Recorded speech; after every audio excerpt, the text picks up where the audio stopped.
What up? What up? Salute, salute. What's going on, chat?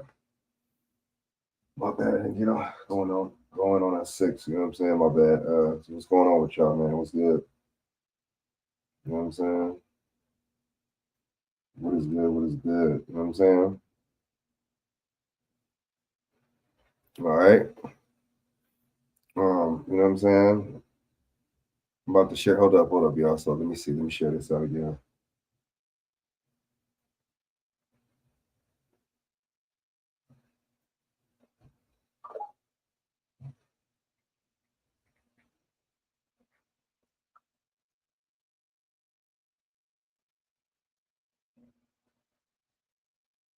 You know what I'm saying? My bad.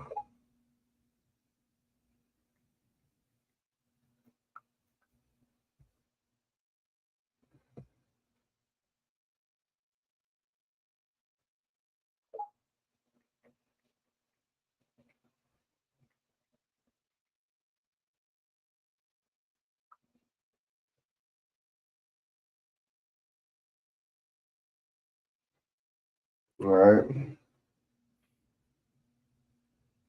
What's good? What's good? You know what I'm saying? So, yeah, man. So yes, I'm gonna report on a couple things, some things, man. We're gonna get into this stuff, man. We're gonna make sure this thing is good.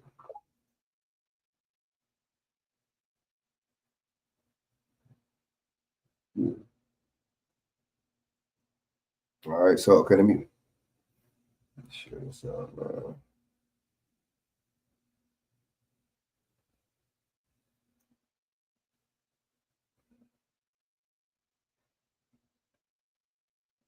Let me share this out real quick. Hold on, y'all. Oh man, let me see.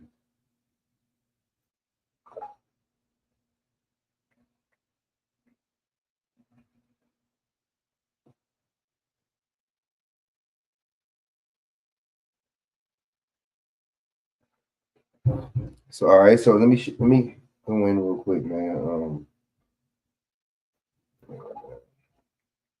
I should. I'm just irritated right now. Y'all bear with me. Um, Low-key kind of irritated. It's all good. You know what I'm saying? It's my birthday, man. It's all good, I guess. My born date.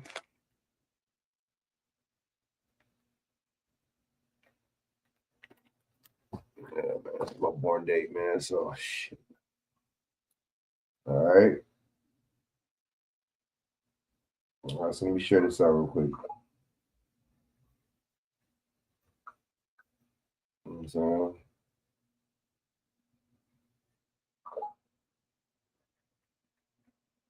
All right, and then Doug Boss, what's going on, man? Appreciate it, man.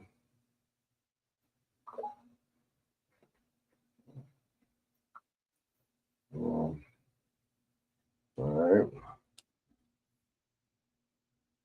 All right, all right. So, you know what I'm saying? I got a couple things I want to cover, man. A couple things I want to cover today. All right. You know what I'm saying?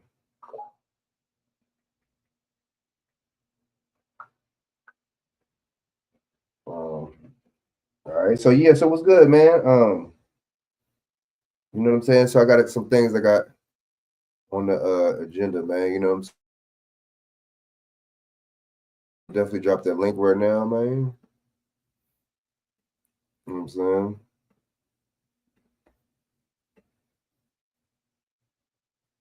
Hold up, man.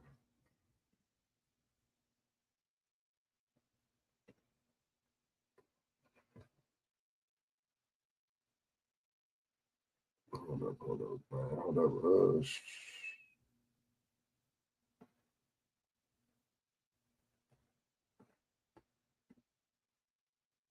Hold on. Yeah, man. So yeah, I'm just chilling over here. Got some things I want to cover, man.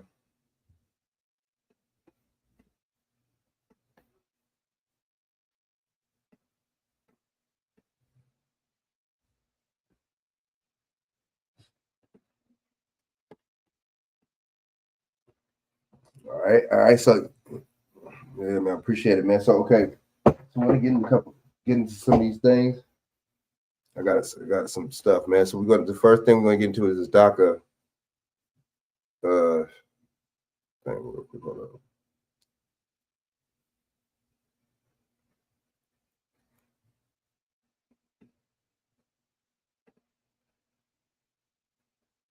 DACA. Hold on.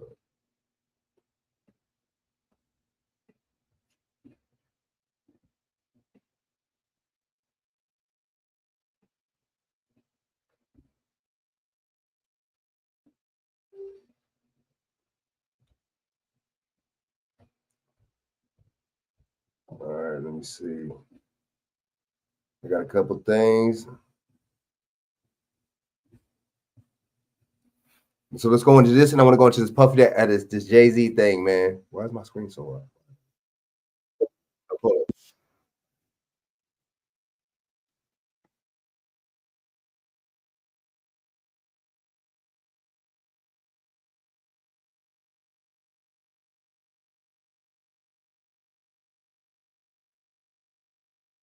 Why are you optimistic this might be a moment when you can get something done? Well, what he said was really powerful. And he talked about dreamers in a way that I don't think anybody else has talked about. He said middle age, which that is true. I'm about to be 40 years old. He talked about us being successful. He talked about us being part of this country and this nation. And fair use, 1976 under the Copyright Act, Section 107. Allowances made for this for commentary and educational purposes. Let me put the damn down. And I think that he understands that the country supports streamers, that it's been 23 years that nobody has been able to get this done. And maybe for him, he's seeing this as a legacy.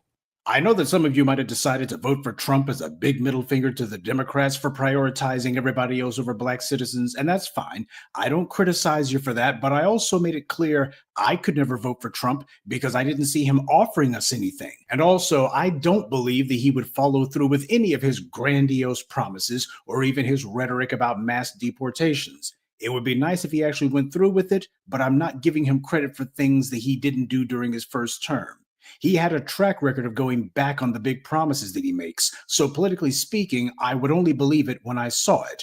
And not to mention, political priorities change depending on whatever's going on at the time. Here you have an illegal alien who eventually became naturalized, and she's a full-throated advocate only for her group and no one else. I don't hear any concern or acknowledgement of anyone else. And yet you'll have Negroes in the white media and other bootlicks like the NAACP campaigning for these same people to be made naturalized citizens or otherwise get some sort of amnesty, even though these people in many cases come from countries that have practiced open, often violent anti-black racism to this very day, and who bring those same attitudes and behaviors here. And I think it's significant that the white media is reporting on this now and doing it in the way that they are. You see, they've been sucking up to the orange man ever since he won re-election. And their tone towards him has begun to soften, you'll notice. Hell, some of NBC's so-called talent, like Joe Scarborough and Mika Brzezinski, have just dropped the anti-Trump line altogether, and they went to kiss Trump's rump in person. Over at ABC, you see that they're making nice. They went ahead and paid Trump a $15 million bonus, if you will, because they were settling that lawsuit that Trump had for defamation. Now, they could have fought it, and they would have won. But this is a matter of the fact that they're trying to make nice with the orange man. This is not a matter of whether or not that $15 million ought to be paid. It's a matter of you're trying to get in good with the guy who's about to be president. All of these white media companies, including the ones who claim to be so leftist and so liberal, they want Trump's FCC to relax restrictions on them. They are businesses after all. That way they can gobble up more of the media landscape. So for them, from a business standpoint, a second Trump presidency has a lot of advantages. So don't kid yourself. It's more than just illegal aliens who are hoping to make a deal with Trump. Now, you may think the idea of these people actually making a deal with Trump is ridiculous, but keep in mind this woman already said that they had spoken with Trump before and he was sympathetic to them 10 years ago. And you can also believe that Trump would never make a deal with these guys. But what needs to be remembered is that he didn't build that much ballyhooed border wall either. And he See, that's what I'm saying. We got to be careful. Is this dude Trump really going to do what he said he's going to do? You know, that's what these politicians do. They promise all types of stuff that they don't deliver on most of the time anyway. So you just got to be careful and mindful. You know what I'm saying? You got to be really vigilant and watchful. You know what I'm saying? So you never know. That's all these politicians do is say, "Oh, I'm gonna do this and promise this and that." You know what I'm saying? So I don't know. He met with them 10 years ago, right? Nobody was talking about that.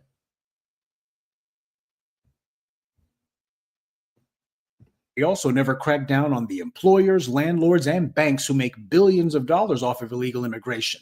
Because those three entities, the employers, landlords, and banks, are the ones who provide the economic infrastructure that incentivizes all of this mass migration in the first place. They're coming here because they know that there's going to be someone who will hire them. They also know that some unscrupulous landlord will provide them with a roof over their heads, and they can go ahead and send money back home or just keep it for themselves because there are banks who fought for legislation to make it where they can just go ahead and freely take money, no questions asked.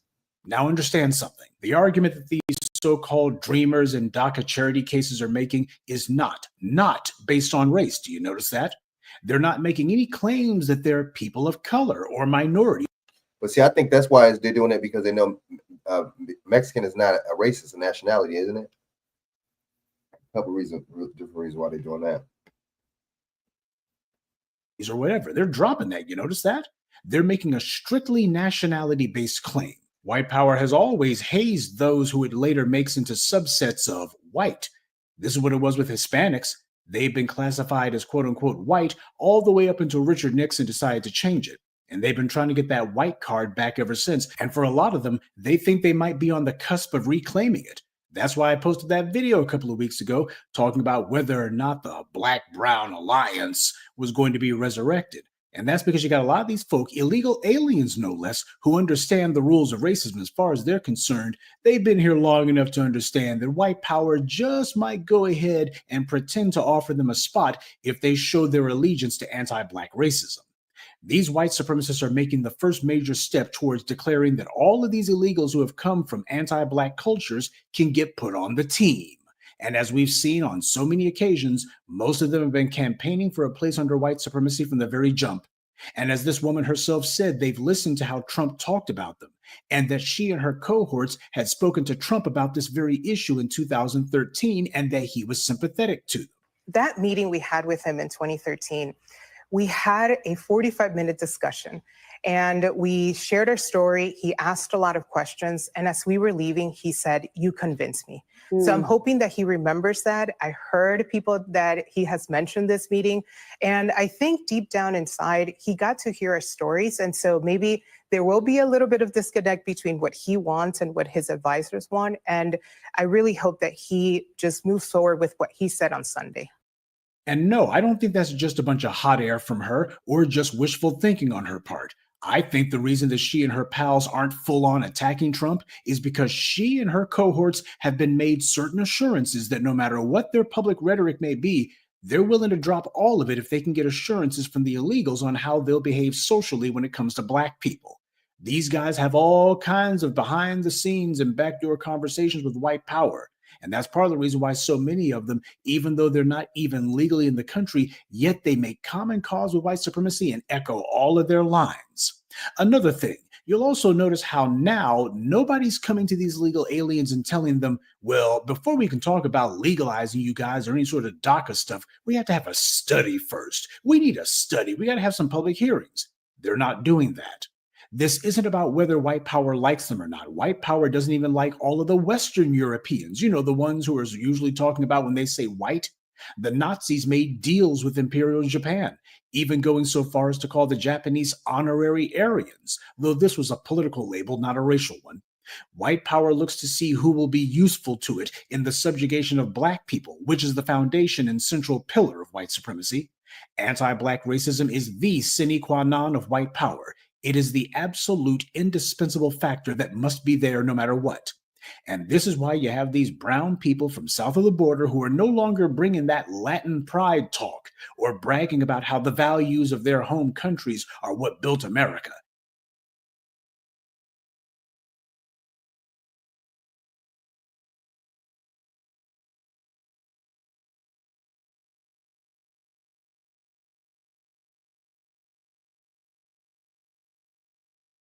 People act like they don't. These people are meeting with Trump. They don't want nothing. They want policy at the end of the day with these politicians. That's it. They meet with Trump because they want something. They should. You know, they got representation that's going to do something for them. Unlike what's the name?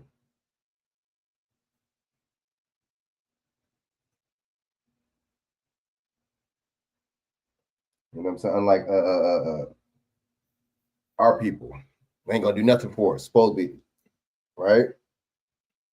Instead, women like this, she's singing a brand new tune that basically they're as American as anyone else, despite being in the US illegally. And you notice that she didn't say the word multicultural, and she definitely didn't say the word diverse. Oh, how the rhetoric has changed, not just from the white media, but from a lot of these other folk too. Notice that? So contrary to what the diehard MAGAs may think, contrary to what Trump administration hardliners like racist archfiend Stephen Miller may think, Trump, in my opinion, is open to making some sort of deal on this issue, which would equate to amnesty in all but name. Family, we've seen this before. There were I mean, you never know, man.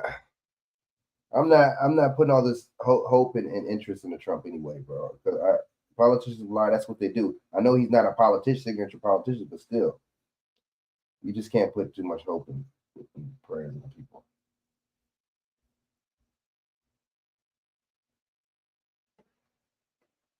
a large number of organizations in the 19th century dedicated to, quote unquote, protecting Irish immigrants who came to the U.S. to escape the famine in their own country and to try to promote the well-being of Irish immigrants. And the oppression of the British was also something they were hoping to get away from, but no sooner than they had set foot here on America's shores, they immediately made common cause with the cousins of those same British oppressors, and they couldn't wait to be on Team White Supremacy. This while they were being oppressed by those same British in their home country. But that didn't stop them from being anti-Black, did it? The Irish who became cops and who became politicians were and remain among the most virulently and violently anti-Black segments of American society. And the same thing happened in the 20th century with the Greeks and most notably the Italians. The Italians have been socially ostracized and called names and all the rest of it. They were not qualified as white until almost mid-century. There were many organizations and groups that the Italian Americans created for the sake of promoting their own civil rights, as they called it. They even had the Italian American Civil Rights League, of all things, trying to do their own clumsy imitation of genuine civil rights organizations. Now, this also went on all the way into the 1970s, mind you, and yet at the exact same time they were talking about Italian civil rights for themselves, they were busy denigrating Black people and depriving Black Americans of our rights. And the politicians who came from those Italian American enclaves did just like the Irish before them and made it a point to define themselves. Just like they gave them the police department and gave the Irish the fire department. That's how that works. Simple. That's simple. By showing how violently anti-Black they could be.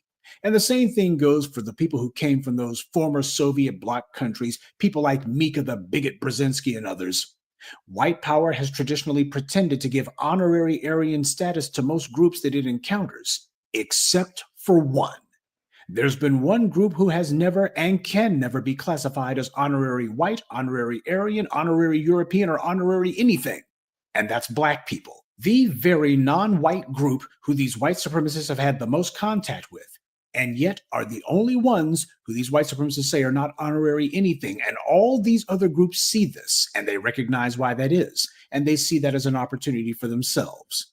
The people who white power hazes and ostracizes, they understand that so long as they're not classified as Black, that means sooner or later they might have entree to be on the team. And that's why they're all going for it, no matter what. If there's one thing we should have recognized by now, is that no matter how much white supremacy seems to be completely and thoroughly focused on everyone else, they always got Black people in the back of their empty little minds.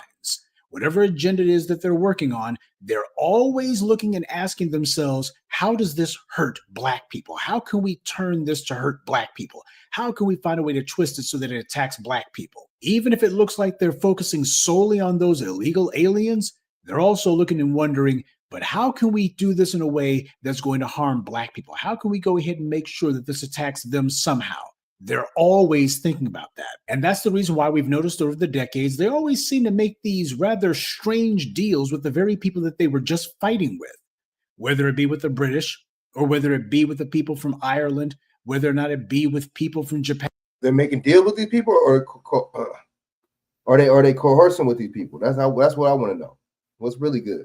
And whether or not it be with people from Vietnam, every time it seems that they're fighting with some folk, next thing you know, they throw open the gates for them. Why? Because they notice that a lot of these people and a lot of these groups are actually willing foot soldiers for the anti-Black agenda. So that being the case, they can be made into useful idiots for white supremacy. That's the pattern. That's the MO that white supremacy has always followed. Immigrants understand the rules of racism. Too many Black people choose not to. We can't allow ourselves to conflate our refusal to play the fool for the Democrats with the idea that Trump is somehow our friend. Even Richard Spencer, the white supremacist fiend, said that his now defunct alt-right would not come into its own until they disagreed with Trump. Even that crying Nazi at the Charlottesville riot said that he wanted someone more radical than Trump because, as he put it, he didn't want a president who would give his daughter to a Jew. So even the bad guys who themselves were marching for Trump and killing for Trump, they weren't about to be his fanboys.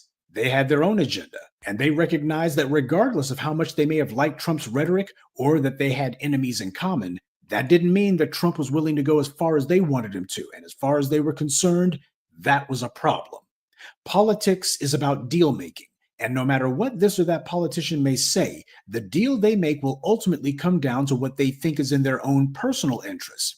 Let's not kid ourselves. If Ronald Reagan's 1986 amnesty is anything to go by, the Republicans are far more likely to try to make a deal so that they can avoid mass deportations as opposed to go through it.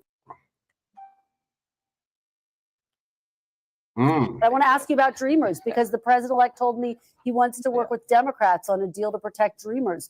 Do you believe Dreamers will have a path to legal status by the end of President-elect Trump's second term? Only if we clean up the border. I was on the Gang of Eight bill doing comprehensive immigration. I've been on every Dreamer bill there is. But what's happened under President Biden, you've allowed 13 million people come in here legally. Until we deport people here illegally, why would you legalize it? If you legalize one person now, there'd be a run on the border. There will be no legalization. There will be no Dreamer bill until we lock our border down. And the number one job for the Budget Committee in the United States Senate is to pass a border security bill on day one. I want to cut taxes, but that comes later. To my friends in the House, we're playing Russian roulette with our national security. Terrorists are all over the place trying to get into the country.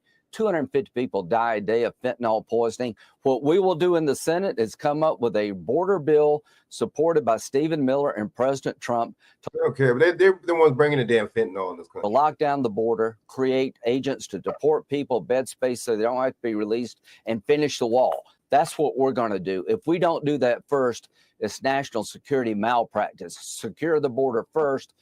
Any legalization has to come after you secure your border. People in the House, they got to understand we want to cut taxes, but we may not be able to do that. What he's saying is basically go ahead and give me an opening so I can say, well, we can't do it because of taxes. That's what he was really saying. There was no reason for him to bring that up. He should have just said, we're doing this no matter what.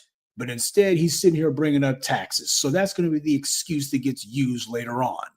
Lindsey Graham says that there's not going to be a deal made on a Dreamer bill unless the border is locked down. So you got a ranking Republican saying that he's fully willing to make a deal as far as the Dreamers are concerned, which means amnesty. So long as he can go back to his constituents and claim that they did something on the border.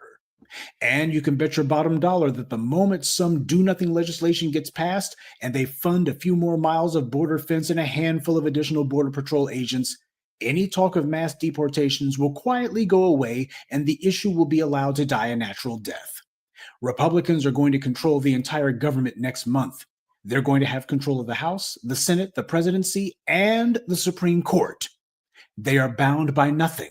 They have front-loaded all levels of government with a whole bunch of right-wing ideologues. They don't need the Democrats to pass anything. And yet Lindsey Graham is not talking about how they're going to ramrod their agenda through. Instead, he's talking as if they're already hamstrung. He's already talking about what they can't do and the circumstances under which they can't do it. Republicans have all that smoke for culture war crap, like teaching that slavery was a benefit and banning books that have black people in them. But when it comes to anything else, they suddenly become helpless, even when they control all the levers of power. So you see what the Republicans' actual agenda is. And this is supposed to be the group of Republicans that Trump is going to be, quote unquote, working with. The excuse making by the GOP has already begun, and they're not even formally back in power yet. So you see that? He ain't lying about that. He's right. Excuses, man. You know what I'm saying? See, there we go, man. The corrupt society, man. It's corrupt. You know what I'm saying? Either side, either party, it don't matter. You know what I'm saying? To be honest with you, let's just be honest. All right.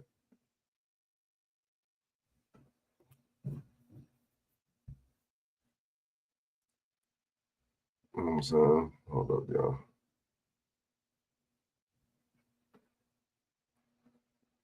Very interesting.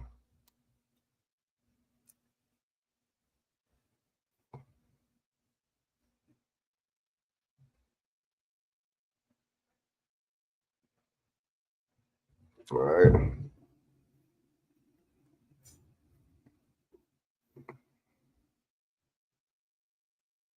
All right, so it's fair use, fair use.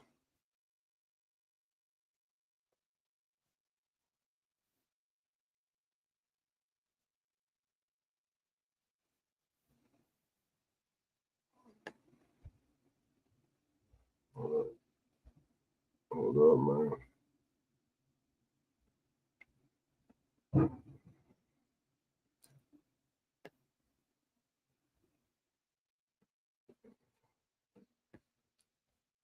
I want in my head, and it'll still come out with that big studio sound. You can get that 3,000 square foot sound on Splice.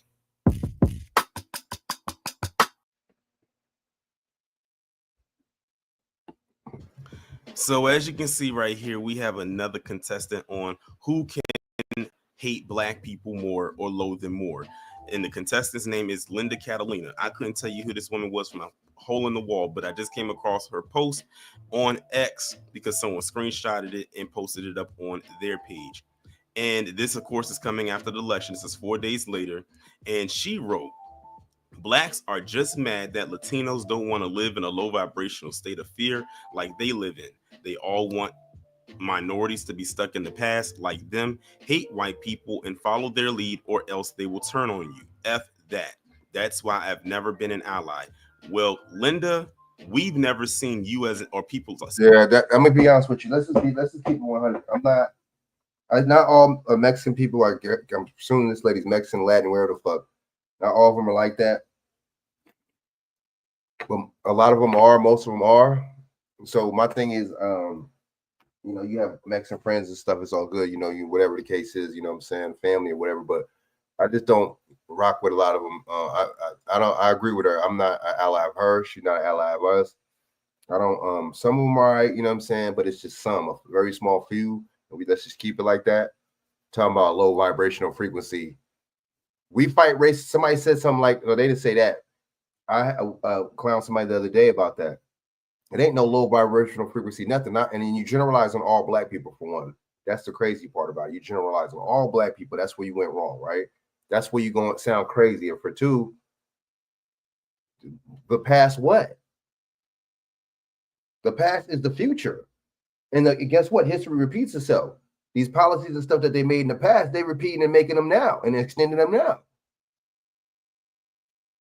Discrimination was of the past, but it's still of the future, though. When people say stuff like that, it's just crazy to me. You know what I'm saying?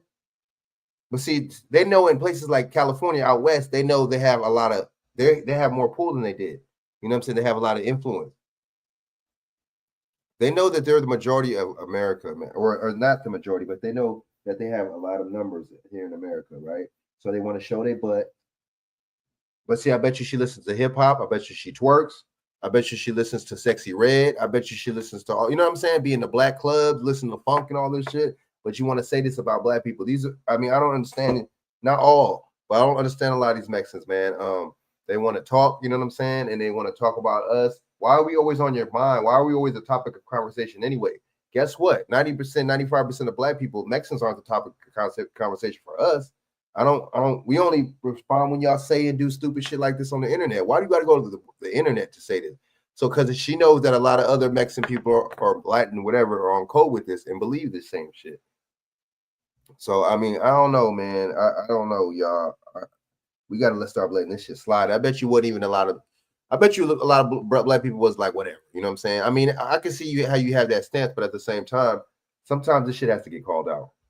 You know what I'm saying? But at the same time, this shit gets old and it gets exhausted. I'm always calling this shit and combating this shit. It gets old. Such as herself as an ally anyway. She just laid the foundation as to why this black and brown quote unquote coalition doesn't work. But if you look at how they voted, and they vote, you know what I'm saying? I mean, just because you vote for Donald Trump, okay, that don't necessarily mean that but that says a lot. But I'm not saying voting for Kamala Harris doesn't, you know what I'm saying? Because that's just as worse. So, and especially in places like out here in California, out west, man, these people have no love for us. So my thing is not to have love for them. Some is but just like these Southsider gangs and stuff like that, that's just a racist organization, period. You bang, gang banging and all that, you know what I'm saying? These people, you know what I'm saying, are in line with the Mexican mafia and they're down with the Aryan Brotherhood, with the Nazis. I don't want to be in line with anybody like that. I'm dead serious. I don't want to be around nobody like that. I don't want to be aligned with anybody like that. And it's funny, they say, see, these type of people accuse us of what they're doing. Oh, they're trying to live. That's a low vibrational frequency by having this little rant about another group on your Instagram page. Why are you this is how you start your day by talking about another group of people, and you generalizing a whole lump of group of people instead of saying some black people. I bet you this bitch don't even hang out with black people. And that's what I be tripping off these people. A lot of them. They don't even hang out with you. They don't even know how you are, but see, that's why stereotypes are made. You see what I'm saying? See, they kiss the white man's ass, so they expect us to do it. So when you give a little resistance and pushback from the white man, then you're looked up as, you're this living in the past, and I don't want to hear motherfuckers like this opinion anyway, though, to be honest with you. went over the exit polls in this recent election, I can honestly say that there is indeed a white and brown coalition just based on how they voted. They basically, at the end of the day, got exactly what they wanted. They wanted to cozy up to white people, and they successfully did it with this election. But unfortunately for them, that's probably as far as that coalition is going to go. Remember, I just did a video about that black Trump supporter who got upset and went on to TikTok to air out his grievances about a white guy that said you were nothing more than a vote. Well, the same could definitely be said about this Linda chick. You were nothing more than a vote to get to wherever it is they need, because if they wanted to go back to making this a white ethno state, where do you think that's going to put you at? That's probably one of the biggest questions that Linda would be asked, to be quite honest here. And let's also be very clear, our lineage in this establishment goes way back further than hers, because she was going all up and down her profile saying that she was born here. Well, were your parents born here? Were your grandparents born here? Because I'm sure that by the time that we at least get to the great grands, they were probably not born here. Just being completely honest. But she wrote this on there, and it was an attempt to gaslight. She tried to make it seem like as if she was telling the truth. And what's so sad is you had other people on there that was agreeing with what she was saying. And unfortunately, it was even some other black people. Now, whether they were FBA or not, I'm not entirely sure. But the fact of the matter is that you had other melanated people up there agreeing with what she said. But then as time continues to go on, she then eventually exposes her own grit, which leads me to this post right here. So if you look at it, Linda wrote before she made I don't know if she made the post that I went over first, or if she made this post second, but either way, let's go over it. She said, "I'm glad Latinos are seeing how much Black Americans hate us." And now, as you can see, she's narrowed it down to Black Americans. She's not just saying Black people anymore, which would encompass just about anybody under the umbrella of a black. Look at this black sister wrote. Wow, y'all not saying this about the white people who wanted to deport you no matter your citizenship status. Why do you immediately come for black people? Look at this broad. She don't answer the question. She comes back with another comment. "I'm glad Latinos are seeing how much black people hate Black Americans hate us. How do we hate you? When have we ever firebombed your motherfucking house? When have we ever declared a green light, a street green light against your people? Like, these people can't answer these questions. When have we ever? Answer me the question. You can say statements and comments and blame people for shit, but answer me the question. When have we did this to you? Blackness in the diaspora. Now she's limited down to Black Americans specifically, which would be us or FBA. Then this woman replied to her saying, why are y'all not saying this about white people who want to deport you no matter what your citizenship status? Why do you immediately come for Black people? To which then Linda reposted this. She screenshotted it and she reposted it and says, my next payout is going to be lit, put a fire emoji, perpetual victimhood, and never-ending gaslighting. So she basically just told you right there in that response that she does this for engagement. She's engagement farming. Much like what I told you that Myron. See, we be feeding these people. That's why I don't go on their sites. I don't go on these white conservative sites. I don't do none of that shit. I don't fuck these people. I don't know. So your opinion, a white conservative's opinion, is supposed to make me feel some kind of way, or supposed to make me change, or supposed to, like, they got more knowledge to where I got to go to the white conservative station to see. Nah, bro. Like, I already know how. I don't need to hear no this about the Democrats and this about the Democrats. I already know that the Democrats ain't shit. I already know that the tactics that the Democrats use on us. I already know that the type of psychological operations that they run. I don't need to go to a Republican or conservative station. You know what I'm saying? Gaines does every time he gets on here and he says something about Black people, whether it's Black men, Black women, or just Black people as a collective.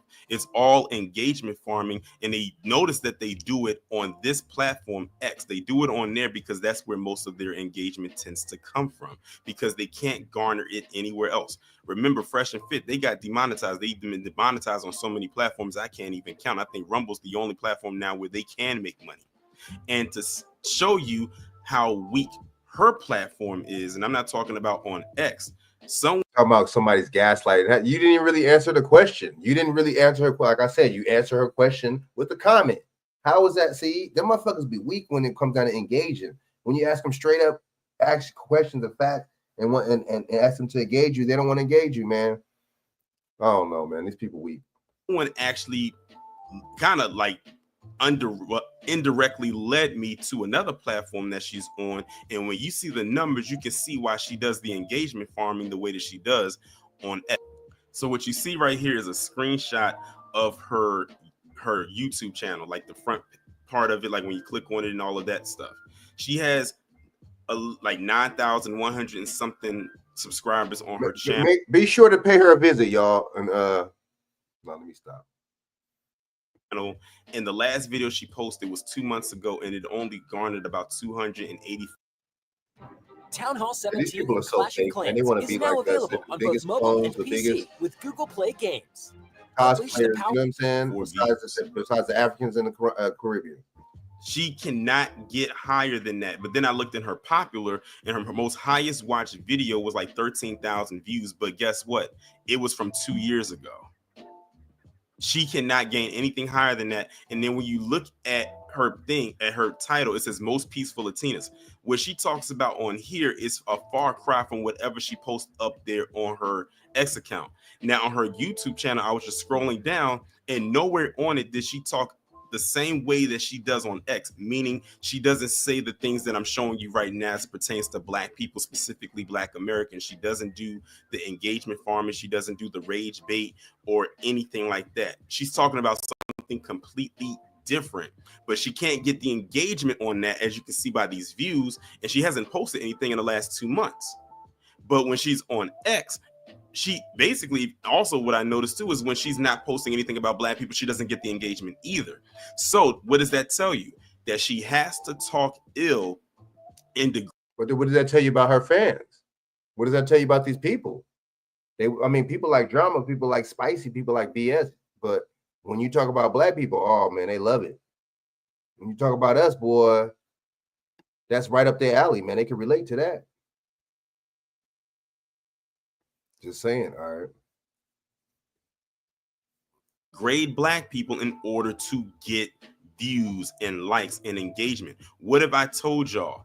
That the foundation of every grifter's grift is the degradation of black people, especially black Americans. She just proved my point. But let me also throw in this little insert. This is a screenshot of her bio. Look at this. Linda Catalina, she has a blue check mark that she most likely paid for. Civil rights icon. That's laughable in and of itself.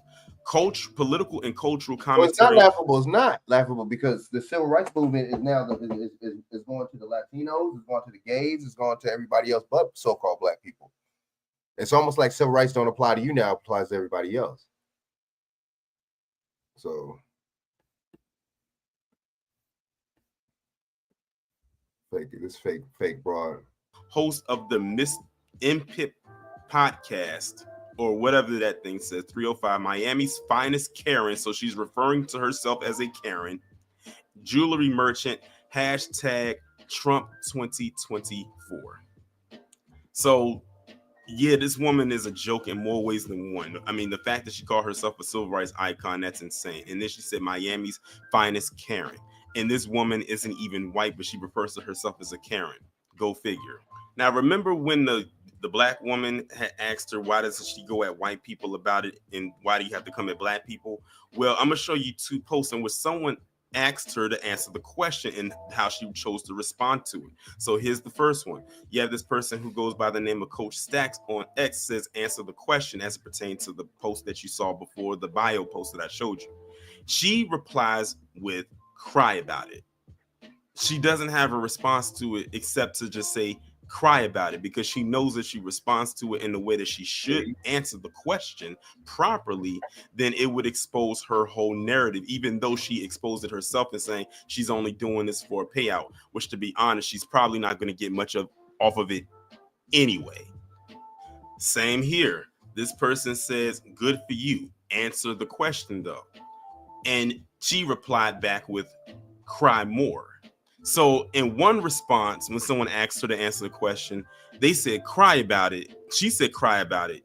Then this person says, answer the question. And she says, cry more. So literally, she's telling you right there, she has the nerve to say we're low vibrational. She can't. These people, man, I don't take these broads seriously. I don't take none of these people, men, broads, whoever, cat, dog, bird. I don't take these people seriously. These people's full of shit. You know what I'm saying? The internet got people really, really acting fool. You know what I'm saying? Attention is a drug to these people, especially these females. So I'm not surprised. Can't even say anything more than cry about it and cry more when they asking her to answer the question, because she can't answer the question without really telling what it is. And the thing is, we know what it is. She probably even knows what it is. But in order to keep her little grip going, she's not going to do that. And like I said, she can't get engagement on her YouTube channel. She hasn't posted in 2 months. And when the last time she did, she only got like 284 views. It capped right there. And when she can't even get engagement on her X account unless she's talking about us. I keep telling people, let me say it again. I said it a few minutes ago. I'll say it again. The foundation of every grifter's grift is the degradation of even other black people, even black grifters grift. He's right. Shout out to Terrain Reigns, though, man. Shout him out. Check him out on YouTube. He'll be going in. Shout him out, man. Shout out. So yeah, I played 2 videos, man. These people, man, telling you, man, they don't like you. They don't like me.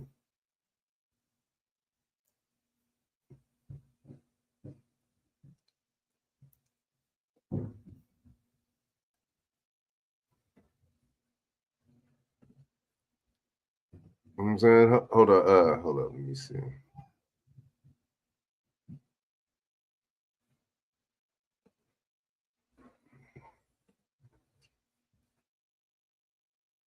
Let me see.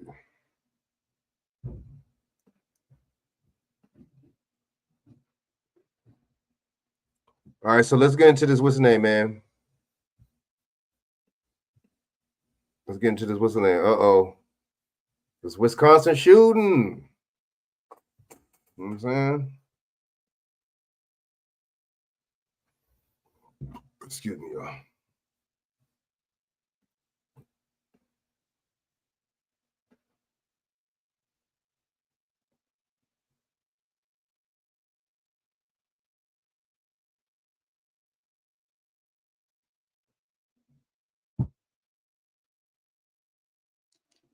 All right.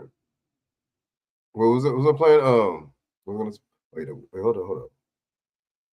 Let me play this real quick, and then play this Wisconsin shooting.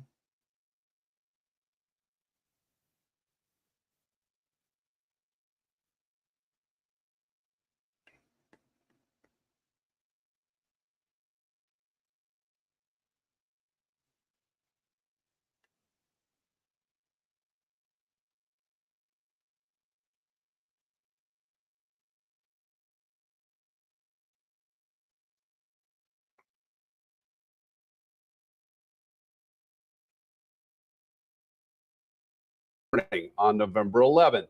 She returned to the house after midnight on November 12th, about 24 hours later. That's when Durham calls 911 for help, believing that Boudreaux might try to kill him.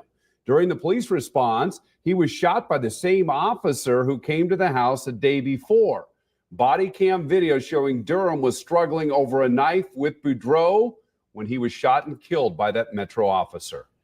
News 3 also obtaining the mugshot for Boudreaux, who has a criminal history in multiple states. And Kristen Drummond has been doing excellent reporting on this, bringing us more information. It gives us new insight into this case. She's here in the studio tonight with what she has uncovered now.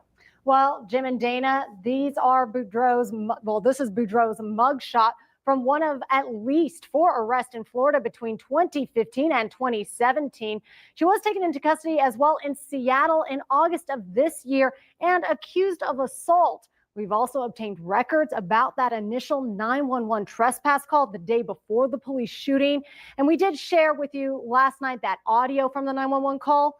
Now, the notes from that police response offer new insight into this case, since the officer who killed Durham was at his house the night before. We'll see. What's that? What a coincidence. See, I don't know. These cases just get weirder and weirder and weirder, man. That's the same cop that was at the house the same day they killed him.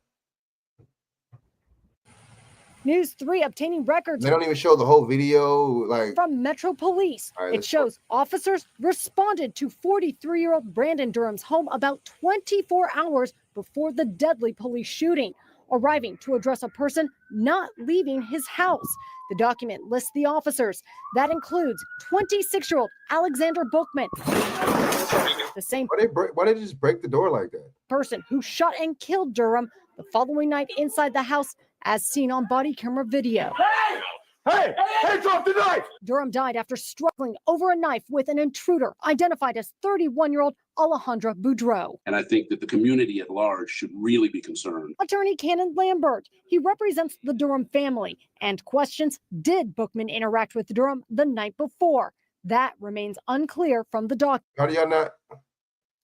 Yeah, this sounds weird, man. One of these cases.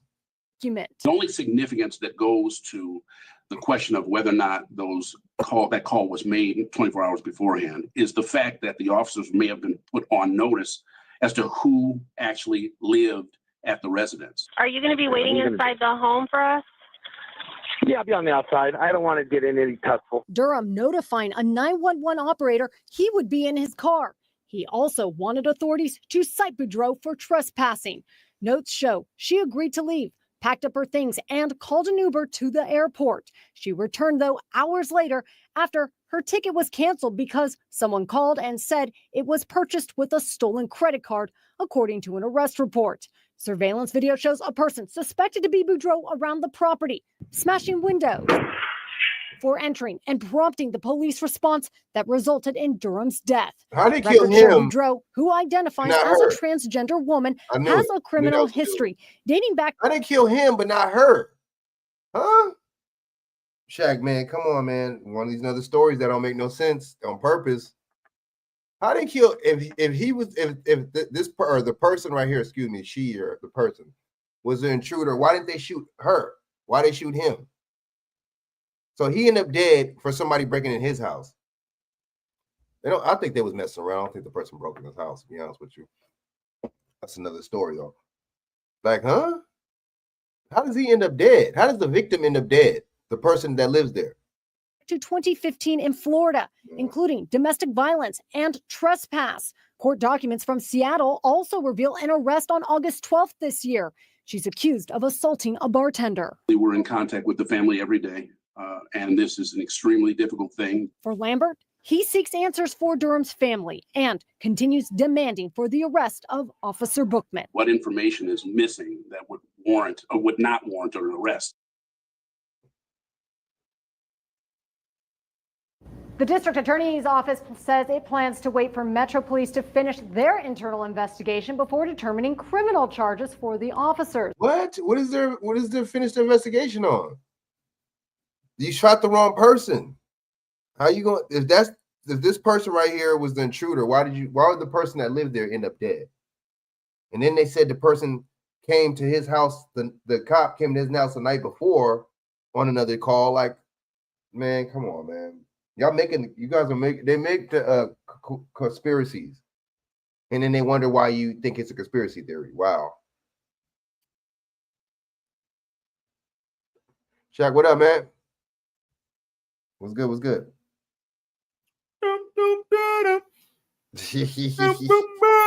Man, they ain't like us, huh? Did you see the little chick? Did you see the videos? Did you see the videos I played, man? Oh, girl trying to. So she know that talking about black people are going to get her views. She know that talking about black people is going to get her attention on social media. Well, I've told you, man, the strategy. A lot of people, I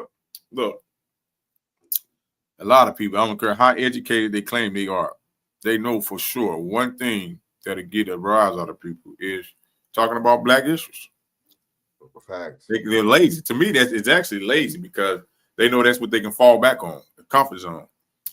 Talk about what black folks ain't doing. Right. Talking about the so-called black community. Right. And first of all, but it's the overwhelming race of people that pass laws and policies. You know, they ain't us. Can someone please answer that question? Man, fact.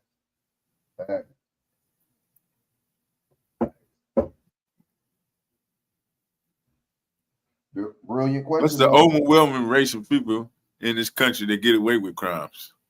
Including shootouts with the police.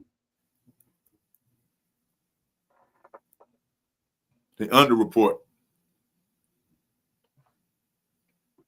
Purposely.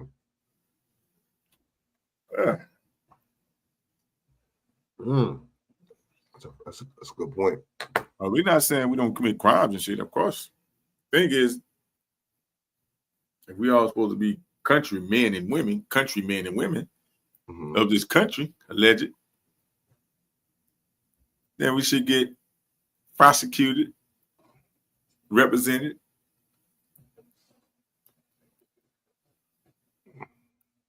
Facts. On the same level. Exactly. You don't see that. They take your taxes equally. You know what I'm saying? Oh, my bad. They take the less out of the richest tax. My bad. They do what? I said they take our taxes equally. I said my bad. They take the less out of the richest. You know, they take less from them. Well, we already know if you're getting taxed from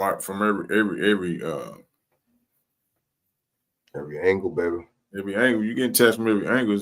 It's impossible for you to sustain and obtain and maintain wealth. You'll forever just be paycheck to paycheck, trying to figure it out.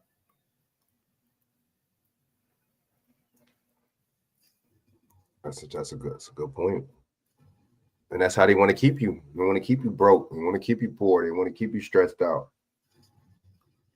Yeah, it's almost like you got to commit a crime to get some type of riches. White collar crime. Damn. You know what I'm saying? White people for white collar crime. You know what I'm saying? Man, bro. You know what I'm saying? So this guy that got shot? Yeah, they killed him instead of excuse me, they said the tranny was the intruder, or the transgender person was the intruder. But then why is he dead? Watch, I'm gonna play a little bit of it back. History also obtaining the mugshot for Boudreaux, who has a criminal history in multiple states. And Kristen Drummond has been doing excellent reporting on this, bringing us more information. It gives us new insight into this case. She's here in the studio tonight with what she has uncovered now. Well, Jim and Dana, these are Boudreaux's, well, this is Boudreaux's mugshot from one of at least 4 arrests in Florida between 2015 and 2017. She was taken into custody as well in Seattle in August of this year and accused of assault. We've also obtained records about that initial 911 trespass call the day before the police shooting. And we did share with you last night that audio from the 911 call. Now, the notes from that police response offer new insight into this case, since the officer who killed Durham was at his house the night before. News 3 obtaining records from Metro Police. It shows officers responded to 43-year-old Brandon Durham's home about 24 hours before the deadly police shooting, arriving to address a person not leaving his house. The document lists the officers. That includes 20. How'd the person get in the house? Who is this person? Was this person were you messing with the train? Let's just be honest. Oh, wow. Come on, man. Like, why are we being weird about the story here? You know what I'm saying? Why are we acting funny about it? You know what I'm saying? Was that Doc Bizzle? What's up, Doc Bizzle? Yeah, but Doc Boss is in the building too. I think he was. What up, Doc Boss? I'm a report on that right now in a little while. Come on, let's just be honest. He was messing with the person, man. That's what it looked like to me. Oh, the person wouldn't leave. How'd the person get in the house? See, we don't be asking the question like you be saying, Shaq, man. We don't, man. You know. 26-year-old Alexander Bookman. The same Man, they broke down the door like that? And killed Durham the following night. Why did they break down the door like that? What was the call? Oh, because the call, somebody didn't want to leave his house. Doesn't want to get out. Why did you break down the door like that? Inside the house. I guess, I don't know, I guess. Seen on body camera video. Hey, drop the knife! Durham died after struggling over a knife with an intruder identified as 31-year-old. How does the person that lives there die, Shaq, get shot?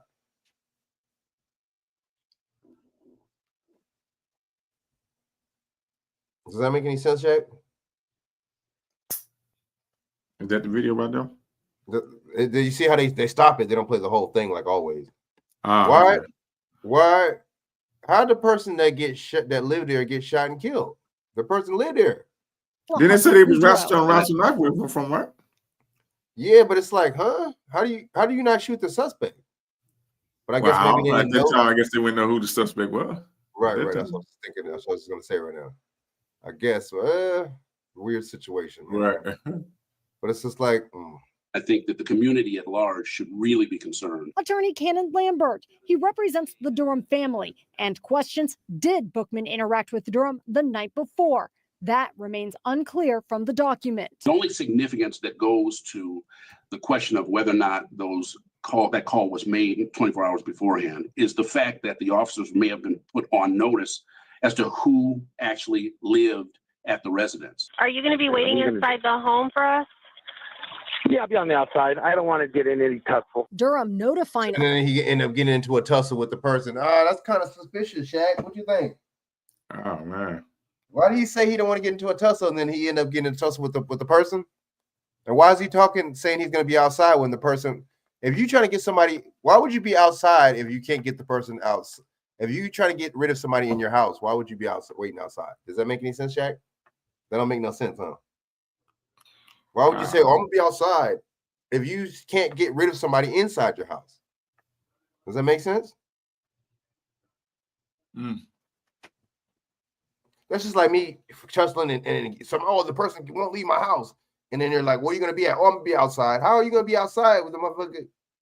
Huh? That's kind of interesting. A 911 operator, he would be in his car.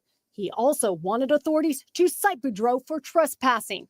Notes show she agreed to leave, packed up her things, and called an Uber to the airport. She returned, though, hours later after her ticket was canceled because someone called and said it was purchased with a stolen credit card, according to an arrest report. Surveillance video shows a person suspected to be Boudreaux around the How do property. you not suspect it's stolen when they buy it, right? They can't detect it. Smashing windows for entering and prompting the police response that resulted in Durham's death. Why does he have a ski mask on, bro? Which one is the tranny? Okay, the one right there. I'm confused. Shaq. Shaq is laughing. So how would the police? Hey, Frank, how would they know? And I guess I see what you're saying, but it just don't make no. This whole thing is weird, bro. Another weird story. Record shows Boudreaux, who identifies as a trans. What'd you say? I thought they say told him he's gonna stay outside. I think now she jumping up saying he was over there another day. Oh man. But why would you? And then look, they said the cop. They said the same cop that shot and killed him was there a day before. Want some Sonia Massey type stuff. Is it a hate crime or something? What's it good? They don't like LGBT motherfuckers? I think they was messing around, dude. How did Trey get in your house? Come on, man. Let's just be honest, dude. Let's not try to be funny. You know what I'm saying? I'm not trying to be funny by asking that question. How does the train get in your house, bro? And why is there a knife? What the fuck does the knife come from? From her, him? Like, what the fuck? Transgender woman has a criminal history dating back to 2015 in Florida, including domestic Here we go with this criminal history shit. Let's hear it. violence and trespass. Court documents from Seattle also reveal an arrest on August 12th this year. She's accused of assaulting a bartender. We're in contact with the family every day, and this is an extremely difficult thing. For Lambert, he seeks answers for Durham's family and continues demanding for the arrest of Officer Bookman. What information is missing that would warrant or would not warrant an arrest? How do you kill this? How do you kill the person? Damn, you kill the person that called you. Damn. Why do we keep seeing that, Shaq? Why do we keep seeing that? The motherfucker that called ended up getting dead, and it's always a black person. Kind of interesting. Wow.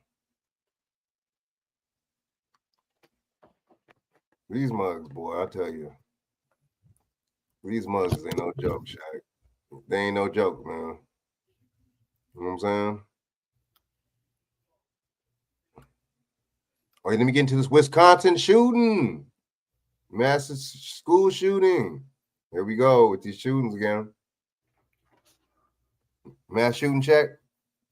It's always this second school shooting in like a couple weeks. Let's go. Let's look at this again. Wow. All right, so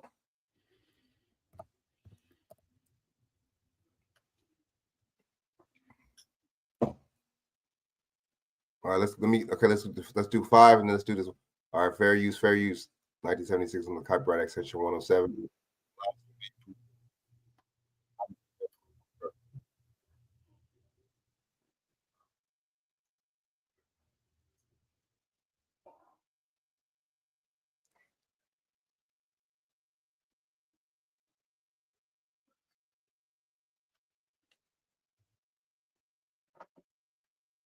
Suspected. When it's somebody white, it's suspected, right? Shaq. Here we go with number 3, right? 3. What'd you say? Say no audio. Shaq, you can't hear it? Hold on. A student at Abundant Life Yeah. Christian School. Yeah. Samantha Cortese has been following the developments. She joins us now live. Why is it always 3? Didn't I say that the other day, Shaq? It's always 3? In these stories, 3, either 3 victims, 3 suspect. Why is that number 3? I don't know. From the newsroom with the latest. Samantha? Hi, Glenn and Lou. I was just watching the local news there in Madison as it looks like elementary school students were getting off a bus at a safe center, getting some pizza for the day, as this reportedly happened as some students would have been going to lunch. The police chief in Madison said his staff just trained for an active shooter 2 weeks ago. Shaq. Shaq. You know what I'm gonna say right now? So they just did an active shooter drill 2 weeks ago. Okay. And they just happened to have one 2 weeks later, Shaq? A real so-called event? What's the coincidence of that? So you mean to tell me 2 weeks ago you had an active shooter drill and then you have a real one 2 weeks later? A real shooting event? Damn. Wow. That's a hell of a coincidence, huh, Shaq? Damn. And they kind of let you know and they kind of tell on themselves. It's before 9 a.m. our time. Police believe a student opened fire at the Abundant Life Christian School in Madison. They believe, did he open fire or did he not? Shaq, did he open fire or did he not open fire? They believe he did. That's now I'm confused now. I'm listening to the story now. I'm not sure. Shaq, if the people, the police and the people that was there ain't sure, well, why would I be sure if I'm hearing this? Why would I be sure that he did it, right? You see how they do that? They play on the psyche. And you know why they're doing it? Because he's European. That's why they're doing it. All right? Madison, Wisconsin. They already want you to have sympathy and empathy for him already, baby. Bam. Already. Kindergarten through 12th grade Christian school. Damn, they have General trash. Kindergarten through 12th grade. Slumdog Millionaires. I never heard it. Oh yeah, that looks. Oh yeah, dude. Yeah, you talking about India? Oh my Slumdogs. You talking about India, huh? Oh, dude, we could play some. I could show you some videos of India. Indians talk all that stuff about black people, boy. Y'all come from places that look like Mortal Kombat. You know what I'm saying? Like Mortal Kombat level. You hear what I said, Shaq? They come from a place that look like Outworld. You know what I'm saying? Lord of the Rings looking type shit. You know what I'm saying, Shaq? You know what I'm saying? Dungeons and Dragons looking. Spiegel. Oh, Spiegel looking at me. Spiegel. You know, and they got, what is it called out there? They got the untouchables where you can't touch none of the people. Damn. Look like Spiegel. Officers from around the state and county responded immediately and entered the school. What?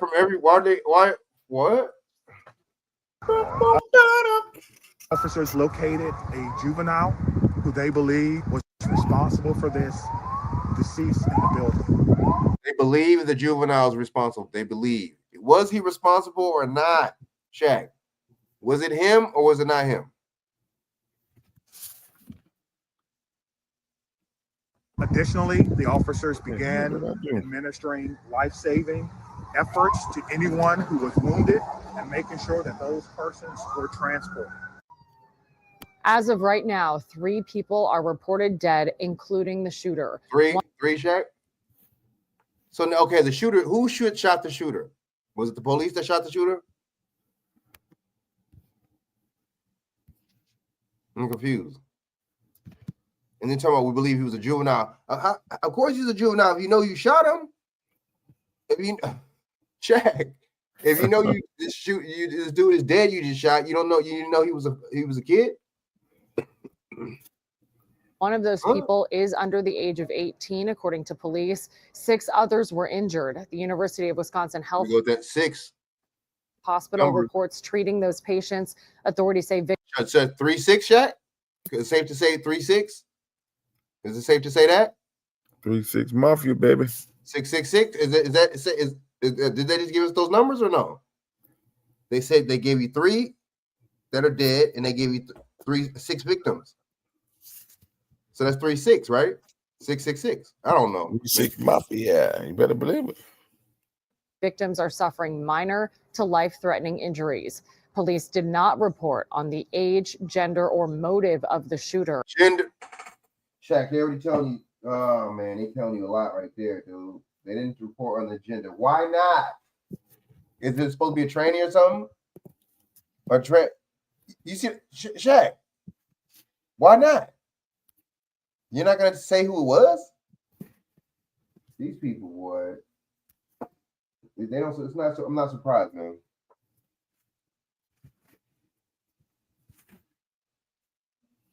I'm not surprised, Shaq. You feel me? For sure. This propaganda machine goes, the propaganda train go far, man. That's the propaganda train, Shaq. They don't even want to. Damn, these people is cold. When somebody white that does something, boy, they act funny. Boy. Madison Police Chief Sean Barnes said this is something the department trains for, but hopes they never have to do. Huh? That was weird. The department trains for it, but they would hope they wouldn't have to do it. Wouldn't have to do what? Did they shoot him or not? You see how they didn't say if they shot him? To be honest with you, I'm feeling a little dismayed now. So close to Christmas. Every child, every person in that building is a victim and will be a victim forever. These types of trauma don't just go away. A mother whose child is safe told reporters on the scene the school does do these active shooter drills, and she went on to say that they're trying to be cautious of the young. And then, so they doing these drills. Why would the mom say that, Shaq? Once again, they said it. Second time they said that they do these active shooter drills. Why they keep mentioning that? Damn, these people are kind of letting you know a little something, huh, Shaq? Oh yeah. So a second person just said they do these drills. Young students to not scare them, but they do hold active shooter drills. Once again, for the third time. Why did they say 3 times, Shaq? Damn. Oh, maybe it's just me, man. It's a small school, according to the Abundant Life website. Why would you do it so much if it's a small school? Why are you doing it so much? Shaq, does that make sense? How do we not know this wasn't a drill? 200 families are enrolled there, just shy of 400 children. Again, it's a K-12 school. In a post on social media, school leaders have asked for prayers for their, quote, challenger family. How is it a small school if it's K-12? That must hold a big school, right? 400 kids in a small building, Shaq? There will be another news conference today in just about 20 minutes. We'll take that live when it happens. In the newsroom, Samantha Cortese, back to you. Yeah, they got to. Twitch is awesome, but getting 10 ads in 10 minutes is not. Here's the easiest way to get rid of Twitch ads. Shaq, you got to let catapult the propaganda. You know what I'm saying?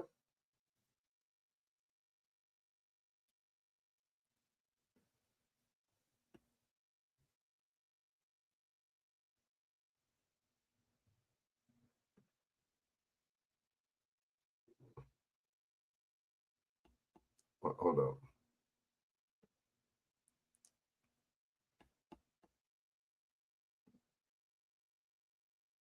Hold up. Catapult the propaganda, man.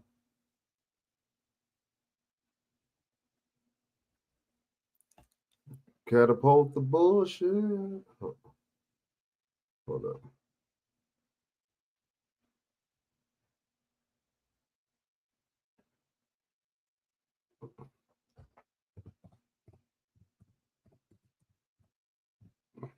Yeah, man. Many more. Hold up. Hold up, man.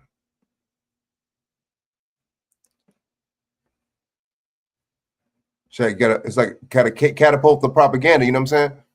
Oh, yeah, let me go over here to this other one real quick. Oh, man. Oops.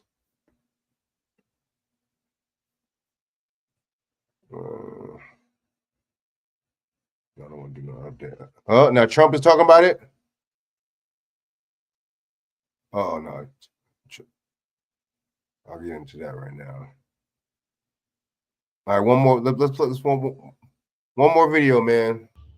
We've been following breaking news out of Madison, Wisconsin. The FBI is on the scene of a deadly school shooting. We know at least 3 people were killed, believed to include the juvenile shooter, who is also believed to be a student at the school, and at least 7 others have been transported to area hospitals. This took place, as I mentioned, in Madison, Wisconsin, just before 11 a.m. local time at Abundant Life Christian School. It's a private school that teaches hundreds of students from kindergarten through 12th grade. Officials have not yet released information regarding who the victims are. We know that the president has been briefed on the incident, and the FBI and the ATF are on the scene and assisting in the investigation. Here's the Madison police chief.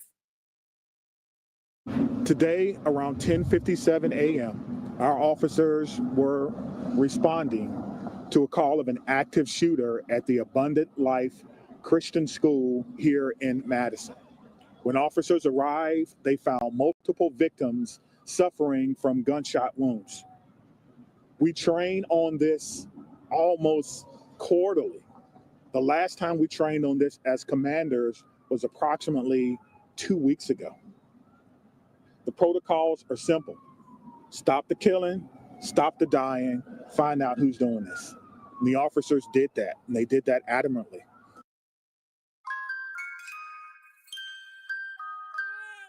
Interesting. Big ideas don't come easy.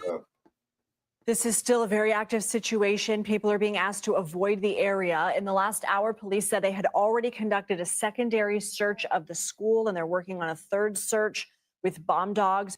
Third search. And they were also going to be clearing vehicles to make sure the threat was eliminated. Again, the person believed to be the shooter, is believed to be a student at the school, is deceased. Police did not fire their weapon, so it is believed that that person died of a self-inflicted gunshot wound. Oh, here we go with that. Just to give you an idea of the scope of the search, according to the school's website, the school sits on a 28-acre campus, which includes athletic fields, play areas, and parking. Here's what a neighbor told one of our crews near the scene. I came out to see my brother. We talked for a bit, and then he went home. And about, I'd say a minute later, there's like 20 cop cars that were going at a high rate of speed right past my house, and I knew something was up, so I was kind of worried. I knew it wasn't just a regular incident, it was something else. Anna Schechter is in Studio 57 with me. She's a senior coordinating producer for our CBS News Crime and Public Safety Unit. Also with us, former FBI Assistant Director and current Public Safety Consultant, Brian Botig. I want to go ahead to Anna first. Anna, there's been a lot of information coming at us. I know you're tracking it all. What are some of your top lines? Well, the top lines that this was an active shooter situation with 3 deceased, including the shooter, 7 people injured. The local hospital. I thought they said it was 6 people injured, and the other one. Hospitals were triaging, were ready for this because there was good coordination early on, immediately between the police and those healthcare providers. What do they mean the hospitals? They didn't take the person. Shaq, they didn't take the people to the same hospital? Shaq, what you think? Why wouldn't they take the people to the same hospital?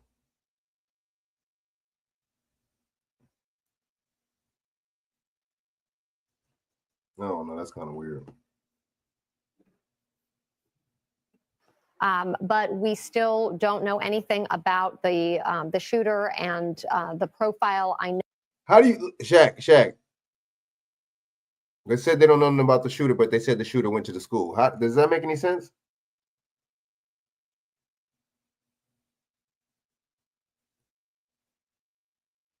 How you not know nothing about the shooter, but he went to the school? Shouldn't you know everything about him since he went to the school? Jack, these people, I don't know, man. The reporting of these stories just don't be making no sense. If the person went to the school, how do you not know the shooter? Know that investigation is underway. So what investigators are doing now is they're seeking warrants to go to his home, obtain his laptop, cell phone, any device that he might have had, and they're going to go pouring through that, and they're going to be looking for anyone who might have worked with the shooter to help the shooter obtain the weapon, make the plan, or even providing. Why would somebody need it? Huh? So they're already saying that somebody helped him? So they're already telling you what happened? Yo, what up? What's going on, man? Just chilling, you know what I'm saying? You know what I'm saying? Had to do a little birthday live real quick, you know what I'm saying? real quick. You feel me? Yeah, I was Yeah, listening. I was listening. I've been listening for quite a while. So. BJ, what you think, man? How you doing, man? What you up to? How you doing? Right. The first thing you played was about the DACA. Yeah, I mean, but I'm trying. I don't know how you didn't know that, or people didn't know that because I told you weeks before. At the end of the day, all president does is carrying on the administration next. They can talk on whatever they want, but if you're in the office, you got to follow the agenda that they already set. Facts. That's already on the table. That's true. Yeah. I mean, so that's why I say a president is just a buffer. Facts. That's true. So, I mean, they can do. I mean, they be deporting people, but at the same time, as Reagan showed you, that he passed amnesty, right? Right. To bring them over. They've been doing that. Right. And Donald Trump told you he one of the best presidents around Reagan. And then he took the MAGA after Reagan, right? He always talks good about Reagan. Let me take that back. Yep. And he took that MAGA after Reagan too, right? Yeah. A lot of people think that he made that up or something. No. But what I'm saying is, I mean, didn't they just say last week they want to make Mexico and Canada possibly states?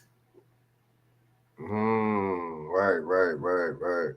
So you wouldn't be needing to deport people to Mexico if they become a state. They'd be citizens, right? Right. Okay. So you don't even have to do amnesty. You can just say, look, we make Mexico a state. Good point. That's a good point, BJ. Makes sense. Now you're talking about with the school shooting? Yep. Damn, yep. Uh-oh. You know what I'm saying? You already know. BJ, man. But damn, dude, did you hear what they were saying? There's a couple things that didn't make no sense. Like they're talking about, they said that the boy went to the school, but then they said they don't know nothing about him. How do you not know nothing about him if you went to the school? Huh? All you gotta do is pull up his student ID. Like, these people, dude. Man, these people, they just be lying, dude. He got a manifesto in his socks. Yeah, I bet you watch. They're gonna say he had a manifesto or something. How much you want to make a bet? Doc Boss is right. You know what I'm saying? They talking about it's a small school, and they talking about they keep. Let's play the other one real quick. Let me play the other one back for you, BJ. They're talking about they active they have these mass shooter drills all the time there. They're kind of telling yourself. You know what I'm saying?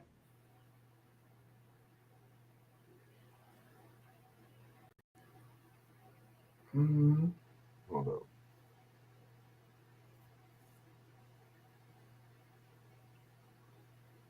Wait, which one did I play? Why is it not going back to the one I just played? It wasn't this one. It was it CBS? No, it was this one. BJ, looking to change careers, gain marketable skills, or earn that degree you always promise yourself? Cypress active shooter drill. Now at noon, breaking news: at least 2 people are killed and 6 people injured in a school shooting in Madison, Wisconsin. But why does it say 3? Why does it say 3 on the screen? BJ? Thanks for joining us for the KTLA 5 News at Noon. I'm Glenn Walker. And I'm Lou Parker. Police say the suspected gunman was a juvenile and also a student at Abundant Life Christian School. KTLA 5 Samantha Cortese has been following the developments. She joins us now live from the newsroom with the latest. Samantha? Hi, Glenn and Lou. I was just watching the local news there in Madison as it looks like elementary school students were getting off a bus at a safe center, getting some pizza for the day, as this reportedly happened as some students would have been going to lunch. The police chief in Madison said his staff just trained for an active shooter 2 weeks ago. today, just before 9 a.m. our time. Police believe a student opened fire at the Abundant Life Christian School in Madison, Wisconsin. It's a kindergarten through 12th grade private Christian school. Officers from around the state and county responded immediately and entered the school. Officers located a juvenile who they believe was responsible for this deceased in the building. Additionally, the officers began administering life-saving efforts to anyone who was wounded and making sure that those persons were transported. As of right now, 3 people are reported dead, including the shooter. One of those people is under the age of 18, according to police. 6 others were injured. The University of Wisconsin Health Hospital reports treating those patients. Authorities say victims are suffering minor to life-threatening injuries.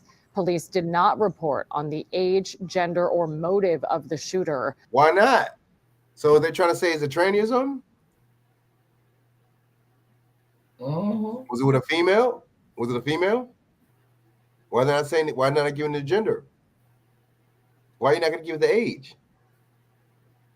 If it's already a minor, what? If you already said it's a minor, why not reveal the age?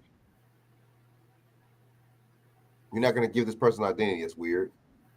BJ, don't it sound like a psyop? Madison Police Chief Sean Barnes said this is something the department trains for, but hopes they never have to do. Why would you say that? To be honest with you, I'm feeling a little dismayed now. So close to Christmas. Every child, every person in that building is a victim and will be a victim forever. These types of trauma don't just go away. A mother whose child is safe told reporters on the scene the school does do these active shooter drills, and she went on to say that they're trying to be cautious of the young students to not scare them, but they do hold active shooter drills. She said it 3 times? A small school, according to the Abundant Life website. About 200 families are enrolled there, just shy of 400 children. Again, it's a K through 12 school. In a post on social media, school leaders have asked for prayers for their, quote, challenger family. There will be another news conference today in just about 20 minutes. We'll take that live when it happens. In the newsroom, Samantha Cortese, back to you. Interesting. Wow. BJ sound like a psyop. Man, something don't sound right about that story, BJ. A couple of things don't add up. Amazon last minute deals are here.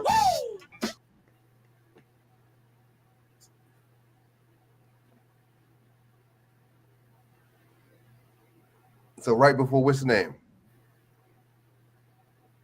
Right before inauguration, we having all these mass shootings, right?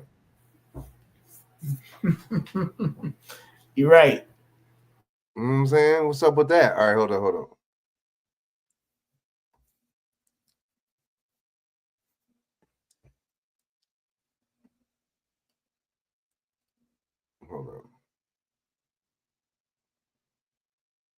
You know what I'm saying?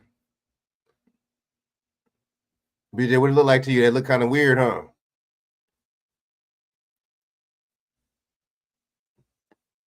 A little suspicious. Well, let me play this real quick. Did I play this the other day? Excuse me, y'all. Sorry about that. Let me play this right here.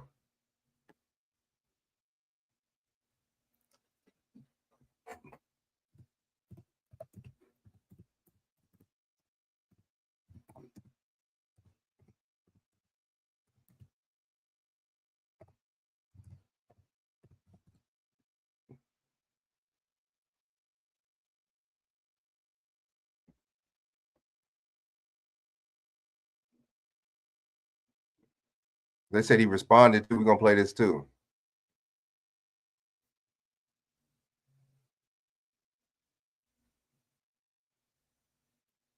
Watch. Then what was it I played that the other day?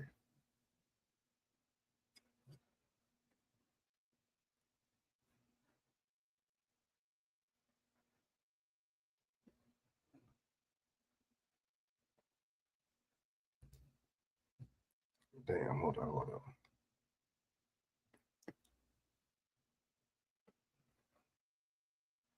Did they take that mug down?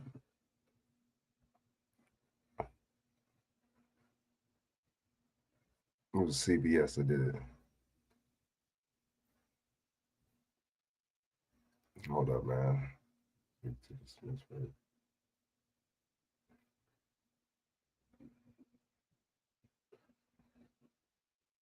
I just seen this. I just played this the other day. I'm gonna have to play my damn video.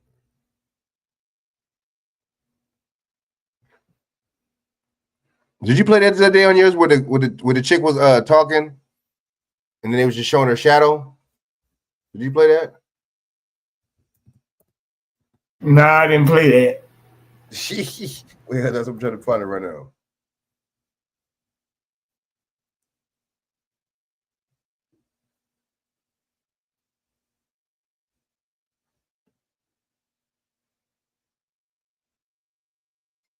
Fair use, 1976 under the Copyright Act, Section 107. That was made for them to commentary and educational purposes.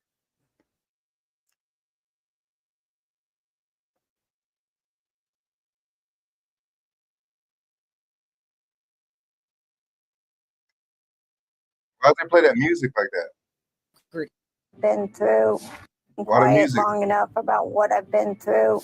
Jay-Z's accuser breaking her silence today. You should always advocate for yourself and be a voice for yourself. Her appearance kept secret in this exclusive NBC News interview. Why? But now, for the first time, we hear directly from the Alabama mom who accused Jay-Z and P. Diddy of sexually assaulting her when she was only 13 years old. You should never let what somebody else did ruin or run your life.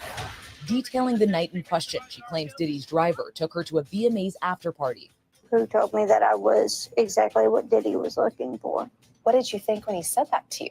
I thought it meant that I was just pretty. In her civil lawsuit, she says she had a drink that made her feel, quote, woozy and lightheaded. That's what she claims the two music superstars assaulted her while an unnamed female celebrity watched. Both men have vehemently refuted her claims. Diddy called it a money grab, and Jay-Z has called it blackmail. But nevertheless, she described the alleged attack by Jay-Z. At that point, I was fighting, trying to get away from him, and he put his hand over my mouth and told me to stop it, cut the. She does admit there are inconsistencies in her story, including this. After the attack, she claims she phoned her dad for the 5-hour-long ride home to Rochester, New York. We rode home in silence. He didn't ask me what happened. He didn't ask me what I did. But her father tells NBC News he doesn't remember picking up his then teenager and could not verify his daughter's claims. But despite both Jay-Z and Diddy claiming her story is a bold-faced lie, the accuser is standing firm.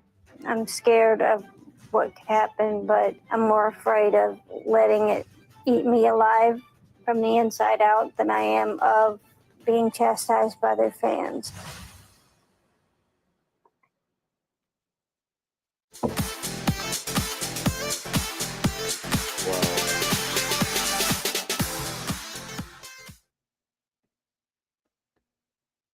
BJ, what you think about that?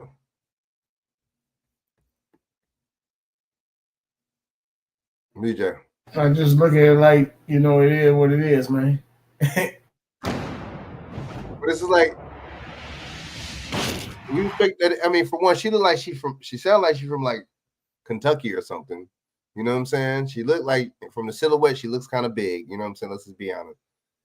It's like, really? I mean, I know she probably looked different when she was 13, but it's just like, come on, dude. You said 777. Monel, what is that, Monel? Salute to Monel. I don't know, BJ. That's kind of, I don't know, man. Shaq, what you think about that? You know what I'm saying? Oh, why didn't she show her face though? Huh? It's kind of weird. All right, so hold on.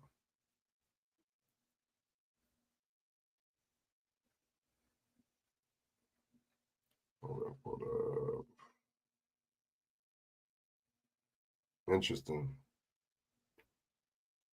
Interesting stuff.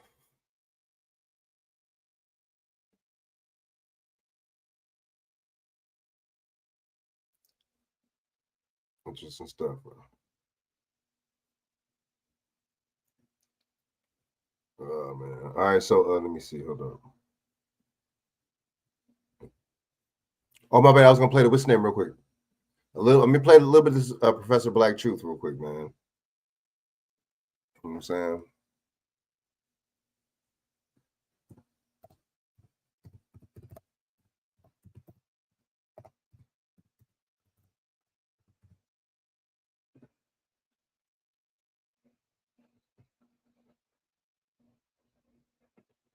All right, fair use, fair use. All right.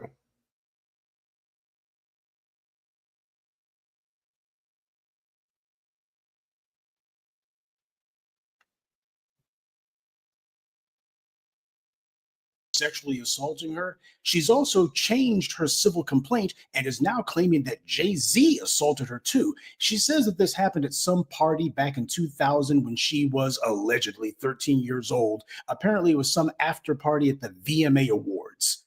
Now, why would anyone be having a 13-year-old at the VMAs?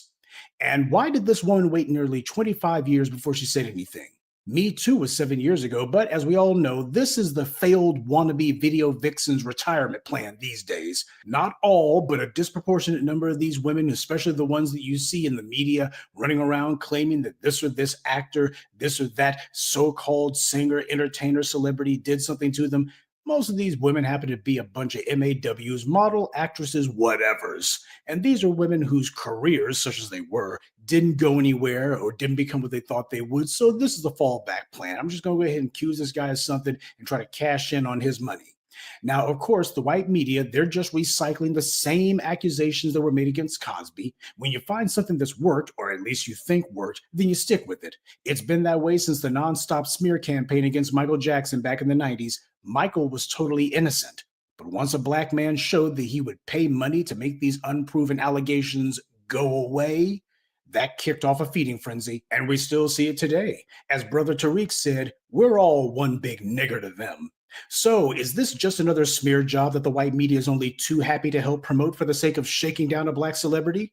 This woman is making accusations against both Puff Daddy and Jay-Z, and her attorney, Tony Busby, is representing her in both these actions. Well, as it turns out, an unnamed black male celebrity is accusing this attorney, Tony Busby, of trying to extort him for money by using the same tactics, trying to capitalize off the explosive allegations against Sean Combs by roping in public figures who have been acquainted with Combs. Attorneys for this black celebrity claim that Busby sent a demand letter last month in which his firm threatened to unleash entirely fabricated and salacious allegations of sexual assault that include multiple instances of rape of a minor, both male and female, if their client refuses to comply with their demands. So it turns out this isn't the first time that this attorney has been involved in a suit like this. Now, according to the lawsuit of this woman bringing accusations against Diddy and Jay-Z, her attorneys reached out to Jay-Z to request a mediation to resolve this matter. Now, remember, this is exactly how Bill Cosby wound up being maneuvered into prison.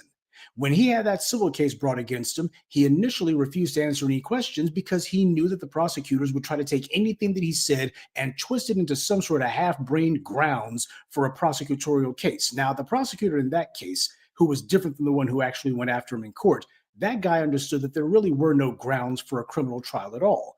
But he wanted to at least try to give the accuser, that Kenny G lookalike, the ability to bring some sort of civil suit. So he said, we're going to go ahead and waive any and all criminal prosecution against Cosby. That way he no longer has Fifth Amendment protection, because Fifth Amendment protection is only for criminal cases, not civil cases. And once the DA had announced that his office would not be seeking criminal charges against Cosby no matter what he said, that made it where Cosby was pretty much obligated to have to answer all of the civil suit's deposition questions. And the DA's promise not to prosecute for criminal charges made it where the deposition was inadmissible in a criminal court. But as we all know, under white supremacy, they take both sides of the argument. I'm white and I say so is the entirety of the law. So as soon as the very next DA took office, he immediately filed charges against Cosby using that same inadmissible deposition, which a corrupt judge illegally allowed to be presented as evidence, and which led to an illegal conviction and incarceration of Bill Cosby. And that's the reason why the Pennsylvania Supreme Court immediately threw out that conviction and also immediately released Bill Cosby from prison.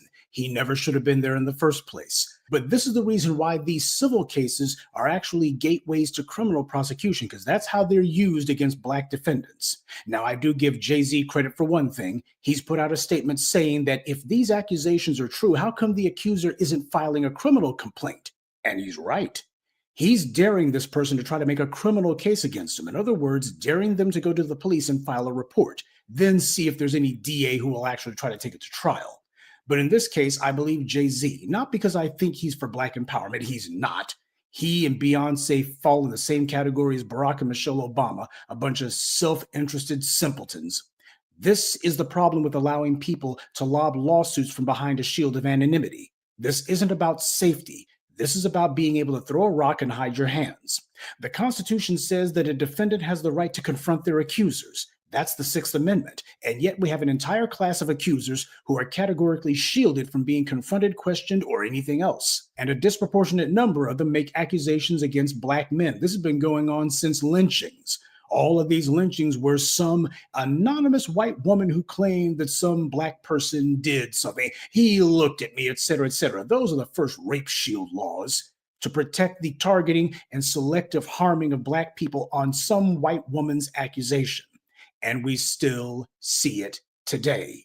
This has been and continues to be used as a means to shake down Black celebrities, drag them through the mud, and by extension, Black men in general, all the while allowing the accusers, whose own reputations are usually far worse than what they accuse these Black men of, to walk away with no damage to their own reputations or any sort of penalties for the accusations they make and the harm that it causes. It's like whenever you have Black people who are killed by the police, you got these police departments who say, well, we're not going to say who the officer who killed this person is. We're not going to say who it is.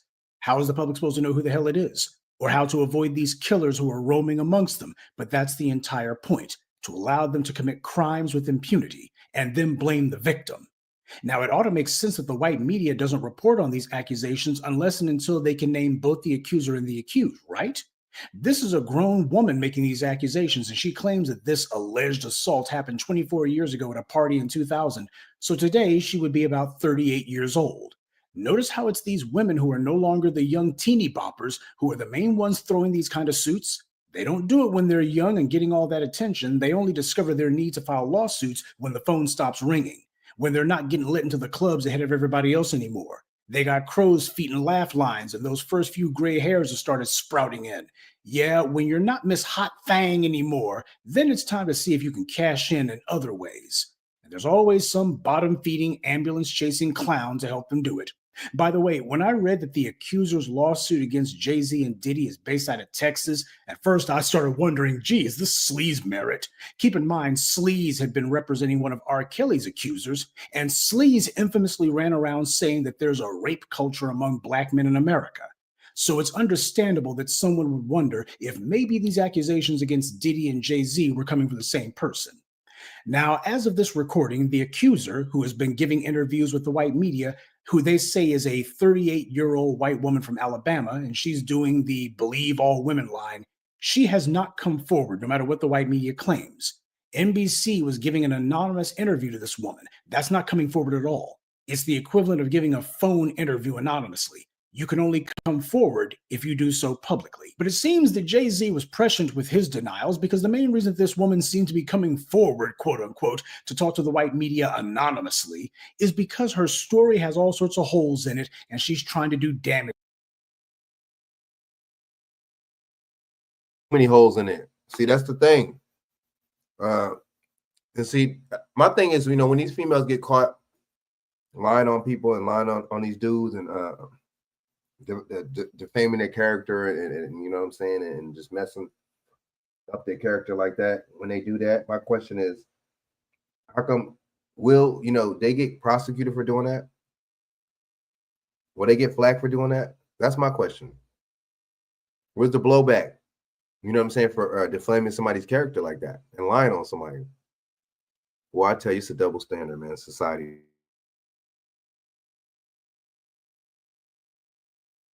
BJ, what you think about this? What you think, man? I think it's Jay-Z. I just look at it like, I mean, par for the course. Right. Happens all the time.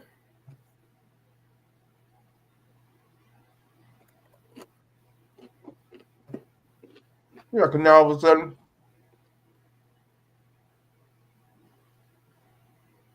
now all of a sudden, you know, she wants to come out 20-something years later. You know what I'm saying? Like, and then the thing is, it's probably something that they didn't do, man. You know what I'm saying? To have these people, because all of a sudden, you notice, anytime it's something to ruin or damage somebody's reputation, a man's reputation, it's always some sex crimes or some sexual something against a female. You notice that? Mm-hmm. Always.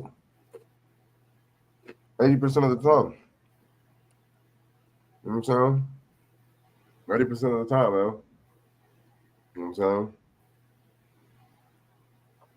And then, you know, they got this big woman, you know what I'm saying, white lady, I'm sounding like, from where was she from? Alabama. She comes out of the woodwork. She's blaming this dude.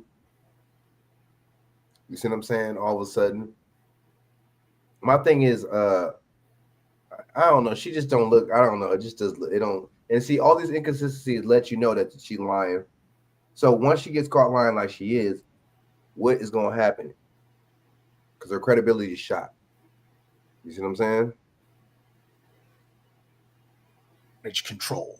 This woman had claimed that she spoke with musician Benji Madden at the New York after party for the VMAs, but a representative said that neither he nor his brother Joel attended that year's VMAs because they were touring the Midwest at the time. NBC reported this. This woman also said that her father picked her up after the alleged rape, but he's told NBC News that he has no recollection of doing so. Also, as the white media has been forced to report, some photos of Carter's and Combs on the night of the alleged incident don't match the description of the location where the woman said the assault took place. Now, the white media is being forced to actually admit this woman's story is being debunked 5 ways from Sunday, but that's not the headlines that they're using. And that's important because 90% of people who actually do pay attention, passing attention to the white media, they only look at headlines and then move on. The white media knows that. They know that their headlines can be the exact opposite of what's in the body of their so-called reporting, and yet most of the people will only remember the headlines that they see. They don't actually take out the time to actually read the white media articles. Now, it's good that they actually don't take out the time to read propaganda, but it's bad because they actually look at the headlines, which is pretty much the same thing. And because of the fact that this is how people have been conditioned by the society to deal with the media, just looking at it at a glance, even though the white media does bury the truth in their articles, most of the time the people never actually see it. So the lie is what they remember. The damage is done. So this accuser's claims against Jay-Z are crumbling before our eyes, but that's not going to stop the white media from trying to prop them up anyway. Remember, the case against Jonathan Majors was non-existent. He was charged for running away from someone for blocks, and yet he was convicted of, well, I'm not exactly sure.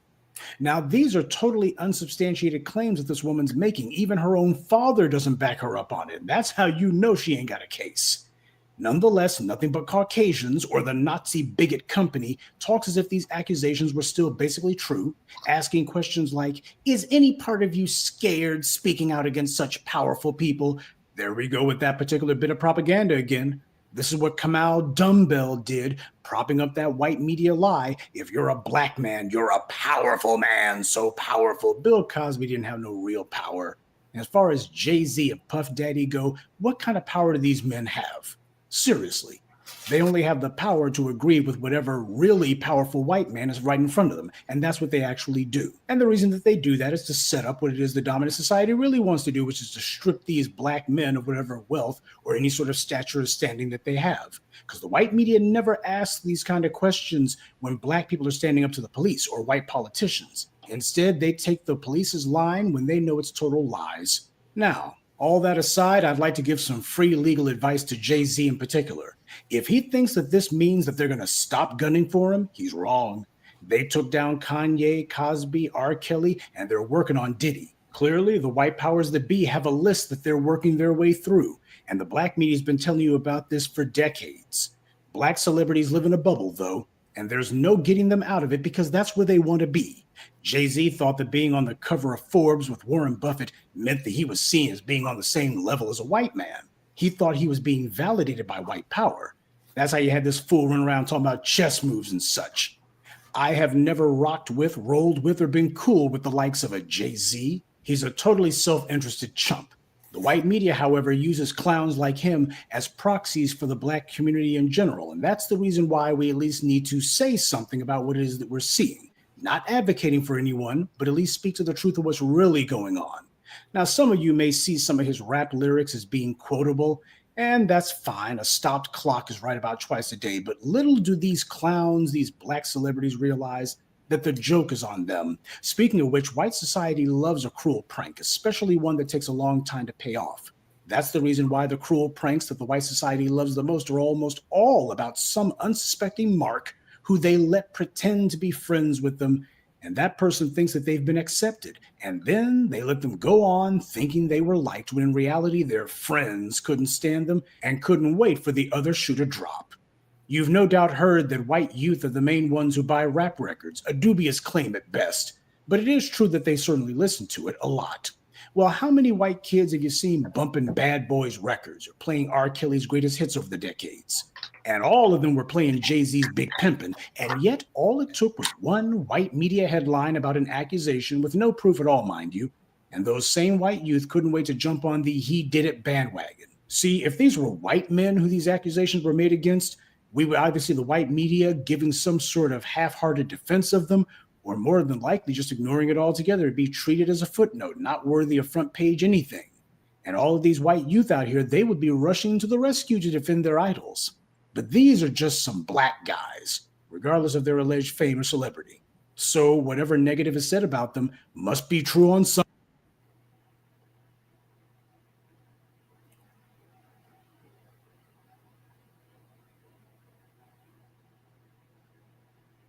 Yeah, so yeah, I mean, Twas the nights before you think Christmas. BJ This made was it? That's facts though. My bad, why is this shit? Yeah. Hold up. All right. So what you think about that, man? You know what I'm saying? Yeah, I'm saying. What you think, BJ? Oh, you were saying, huh? Yeah, what's that? The cards that these guys dealt with. All right, so let's do P. Diddy. I mean, now watch, I think they're trying to say that Jay-Z had an interview too. Very interesting. Why would you have an why would you? I don't know. That's kind of, wouldn't you just let your lawyer speak, BJ? Mm-hmm. Why would you? Because that could be incriminating, no? Yep.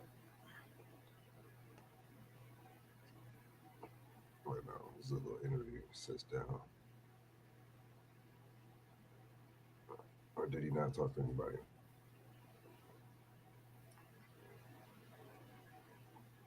Excuse me. No, I don't think he. Wait. Let me see. Fair use.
Right. Let me see. Yeah, BJ, man. Let me see.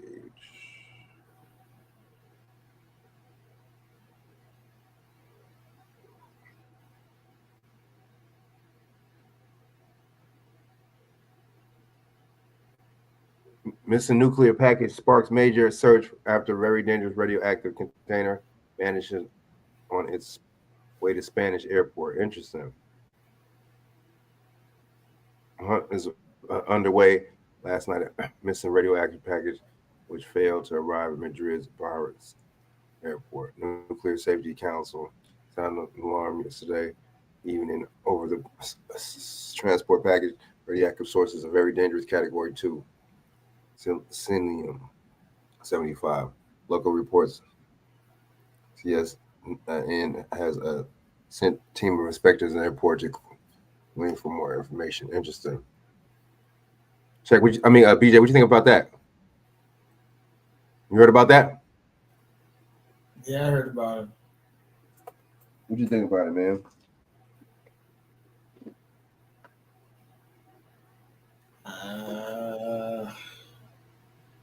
I don't know how I go missing, but I mean, Right. Exactly. Come on now. Just like they're trying to act like they don't know how these drones. You know. drones is on The Simpsons, man. Interesting. Interesting. Let me play that clip. Hold up.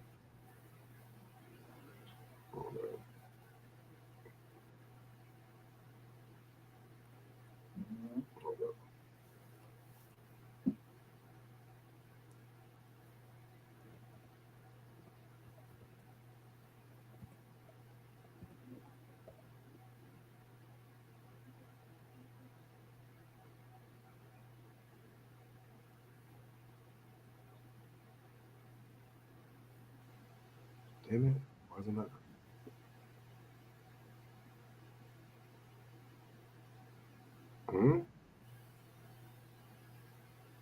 That's weird.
My bad, my bad. This shit's being weird, man.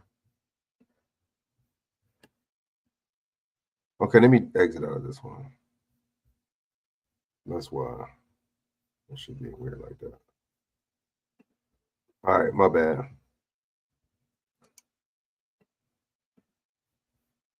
My bad. So Simpsons, drones.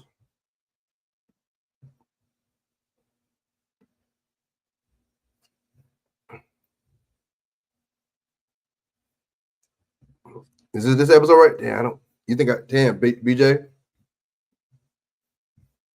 You think I should play it though? What? You think YouTube might try to get me or what? Hold up. I should play it. What you think?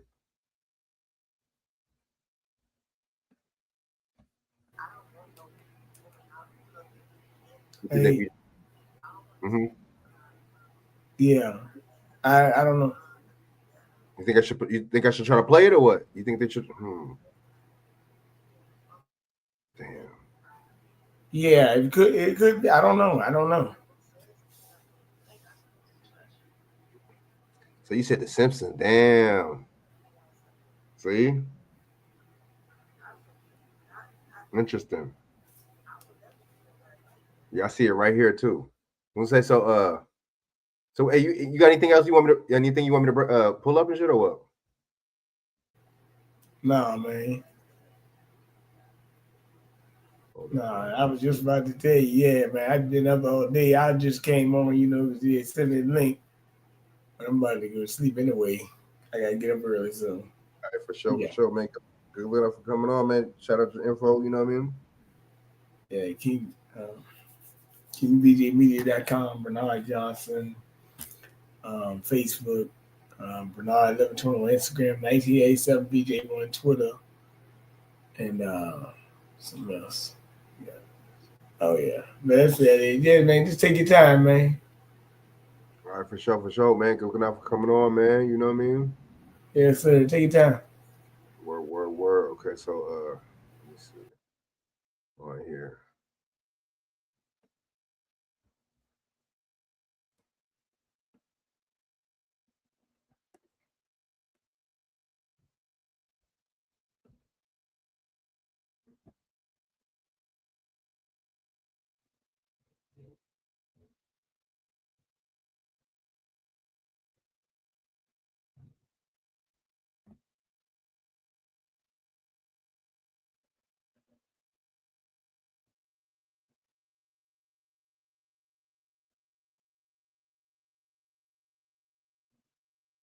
Look at these scammers.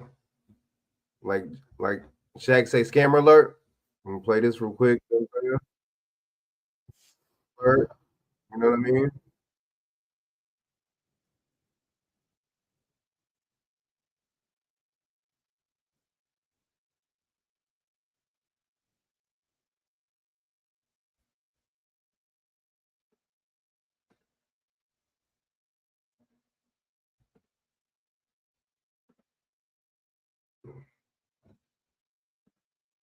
The chain of events where they have basically tried to strip me from my property. Some St. Louis property owners shocked to find out they owe hundreds of thousands of dollars to the city of St. Louis. Officials have been quietly using your tax dollars to fix up private properties. Well, the city says they're preventing potential dangers on vacant and derelict properties, but others claim this program is unconstitutional and they're questioning who is getting paid for the work. After we started digging, the city has confirmed they are now launching an investigation into that very issue. And First Alert Force Chief Investigative Reporter Lauren Traeger is getting answers tonight.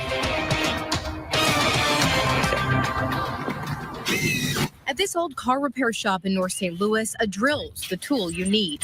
Saw the price and I was like, okay, yeah, that's something I could do. The building's owner, Tony Batali, giving us a look inside. If I wasn't doing software, I'd probably be doing something with my hands. His vision, a co-working space of sorts for people to fix cars. Part of the dream is that we would have classes so that people could at least change their brake lights or their brake pads, just basic stuff. He just bought the building back in March, glad it had a new roof. You know, we knew it didn't have electric, it didn't have gas, it didn't have any water. utilities. But it wasn't until after he'd started making improvements that he got this, a giant bill from the city of St. Louis for nearly $100,000. When that letter, what was your reaction? I was terrified. It would have been a ruinous amount of money. Only then did Tony learn that before he bought it, you, the taxpayer, paid for that new roof. A litany of line items for repairs to this private property, none of which Tony nor the previous owner signed off on.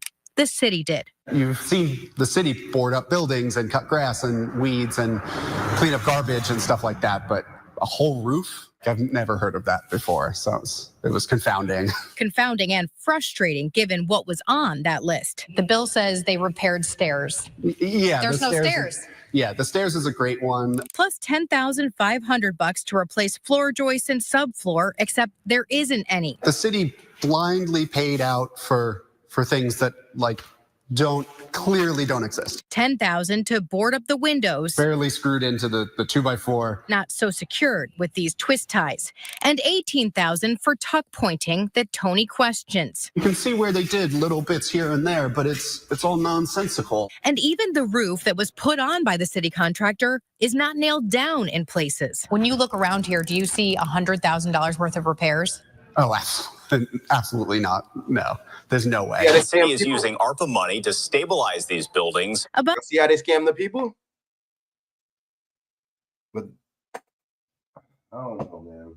I don't see how we're not tired of getting treated like this, man, by our city officials, county, state. I don't know, man. About a year ago, First Alert 4 first told you about a program called Stable Communities STL. It set aside millions in ARPA pandemic funds to, quote, preserve, rehabilitate, demolish, and deconstruct privately owned properties. I'm really curious where all this money's going. But Tony and others now have serious questions. For example, First Construction LLC was reportedly paid the amount on Tony's invoice, but they don't have a website. Their company address is this unmarked home not far away from Tony's, and no one answered the door on 2 separate occasions. The previous business address is in Maryland Heights at this apartment. Who lives here? A Ms. Papula. She's the ex-wife of city building inspector Adebanjo Papula, one of just 2 city inspectors assigned solely to oversee the entire program. Is there money being funneled into people's pockets? Whose palms are getting greased? I don't know. This is the work they did. This is how they left it. This is support. Jason Staten, too, walked us around. Nothing's level. Nothing's even. Questioning the quality of work performed by another city-hired contractor with the program. Being inside, I remember as a kid brings him to tears. having a Christmas tree right here. This is my home. This is my home. This is my family's home. And I tell them, you can't have it. There's plenty of other ones, but you can't have this one. This home has been in Jason's family for 70 years. He moved his family out a decade ago after discovering asbestos, and he's been working on the funds to fix it up ever since. If you ask my daughter, who's 5, what she wants for Christmas, she wants a house. But now the city has slapped him with a $121,000 lien for the work done here, racking up interest and penalties.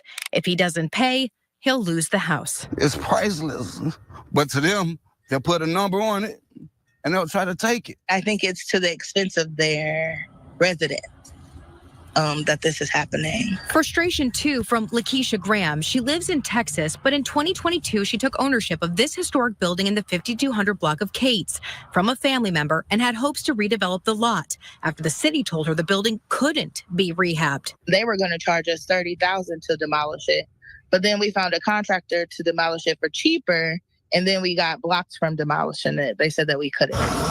On a recent visit, we saw workers there who said they were working for the city of St. Louis. But how the total... I mean, you see how they do people in these areas, in these cities, or so-called urban areas, you know what I'm saying, where we're at. You see how they do us? Or take advantage of us? They steal from us? I mean, that's nothing but the government, the state government, local government, federal government. That's all it boils down to. You know?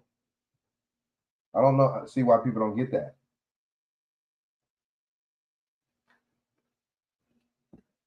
gets to $220,000 on the invoice, Lakeisha has no idea. Up until you called me yesterday, I didn't know that they had actually put a lien on. Do you think that it's fair that they're putting liens on property owners like this? No, and I think that's how they end up getting a lot of the property back in the city.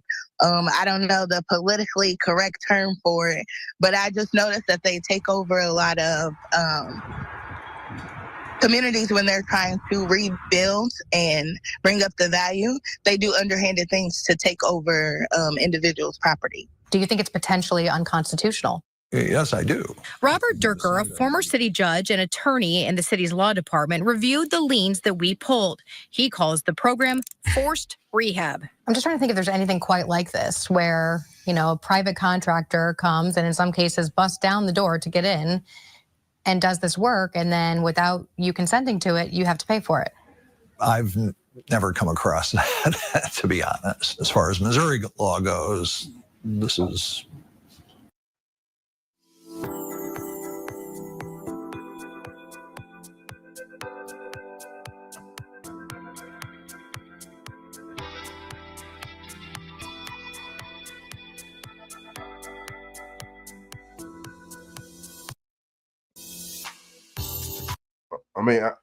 This is breaking new ground.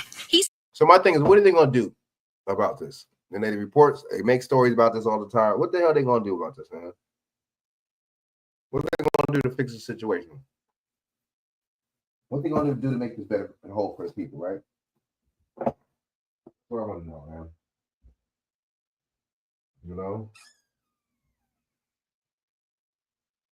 They report on this all the time, and this keeps happening here and there, and it's just like, okay, what's the solution? Hold these people accountable, put them in jail, like you do the crack dealers and the but this is white collar crime, though.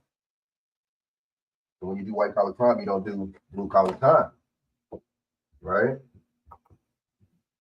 That's how that works. You know what I'm saying?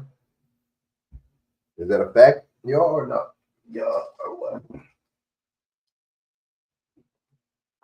Is that a fact? What's really good with that?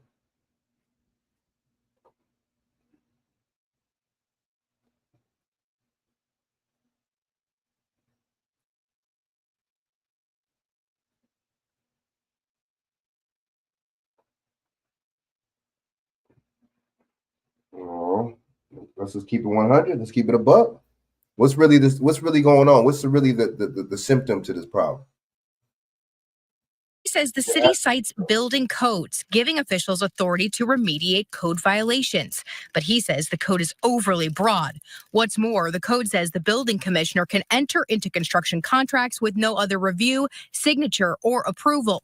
Durker says the code may be out of sync with the city's charter and the Constitution, and it's only come up because of an influx in COVID cash. Should we be very comfortable in who we're selecting to perform the work and what work they're doing, and that it's quality work?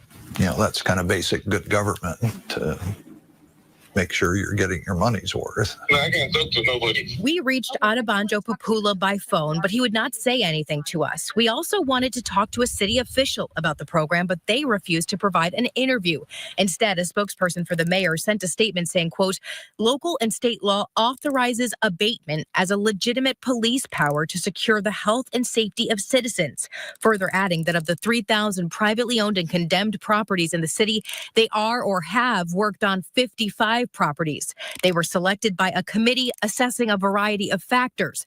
Contractors were selected, the spokesperson says, through a competitive bid process. As for Papula, the spokesperson told us, quote, we just learned of this Wednesday. We take this very seriously, and we immediately opened an investigation. First Alert 4 Investigates pulled all the records of liens placed by the city this year for this program. Many, including Jason's and Lakeisha's, had been condemned by the city. They don't owe taxes, but some property owners on the list do. Most properties on the list are zoned residential. More than half appear to be owned by private individuals, not LLCs or corporations. Some familiar names, though. One property belongs to developer Paul McKee, another affiliated with Sonny Sagar, a doctor currently under indictment. Also on the list, former alderman Brandon Bosley, who's also facing federal charges. The city has already put out this money, and there's a good likelihood they may not get it back. The probability is that the lien will never be recouped. Cried as I watched them throw all my stuff out my house. Jason says contractors took valuable items too, left with a new roof that leaks and gutters to nowhere. He says he's not giving up. What they did to my house and my family isn't right. As the city posts up placards proud of the work, he says he's just hoping for a miracle. To wait for the light to shine on it. And I thank you all for now shining the light on the things they're trying to do in the darkness and the shadows. Tony, too, says he just wants answers. Who's auditing this? At least in the city, don't they want to know where this money is going? That seems like basic accountability. Tony actually negotiated with the city, but the city still claims he owes them $25,000. In his case, though, they never filed a lien against the previous owner. At Jason's home, though, the city claims his property was chosen for a number of code violations dating back years. They claim he was notified about the construction. He said he had no idea the city was planning to do it. Meanwhile, we spoke with Papula's ex-wife. She repeatedly said she had absolutely nothing to do with the business, including no financial ties. The owner of Farce Construction did write us back an email saying Mr. Papula has no ties to the business. That owner says she simply used Ms. Papula's address. Now, earlier today, we also told you about possible connections between Adebanjo Papula and another construction company, Premier Finish. They've been contracted for hundreds of thousands of dollars for work for the city. But the landlord at their business address says the owner of that company, Tanya Garrett, and Papula are married. And the two do share a home in Wildwood, according to public records. As you can see here, there is just so much to this story, a lot more questions, and you can count on us. You know what? It's scammer. That's all there is to it. You know what I'm saying? Damn, what's gonna play? Scammer. That's all there is to it.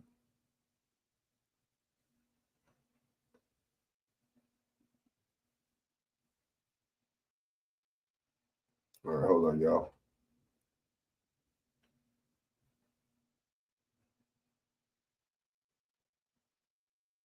And then what's up with them? They're flying around military bases. What's up with that? Are they trying to make it seem like these are UFOs or something? Oh, no. You can't make this up, man.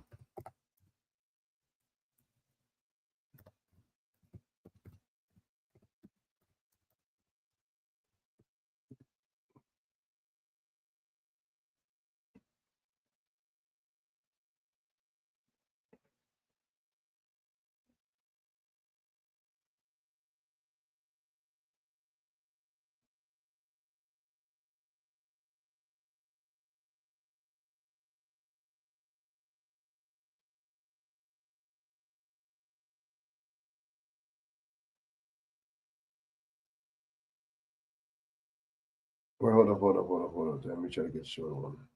Some shorter one.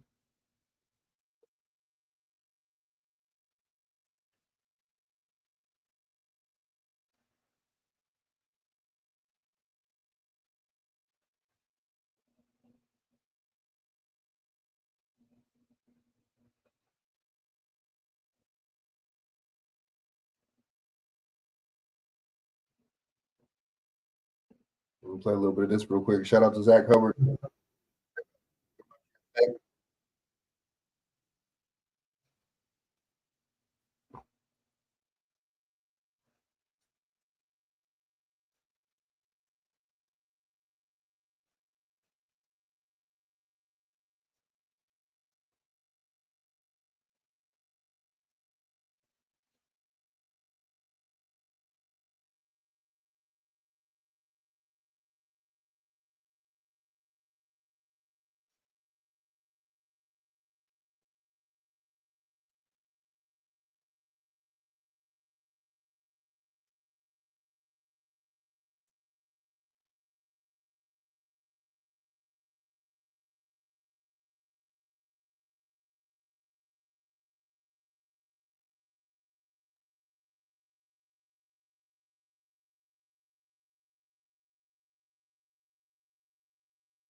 Mm.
Oh, shit. That.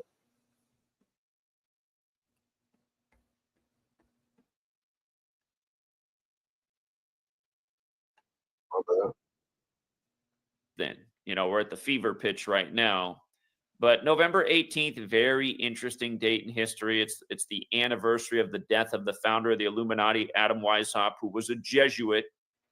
Again, all roads do lead to Rome. The Jesuits served the Roman Catholic Church. Again, we'll bring that piece in as well.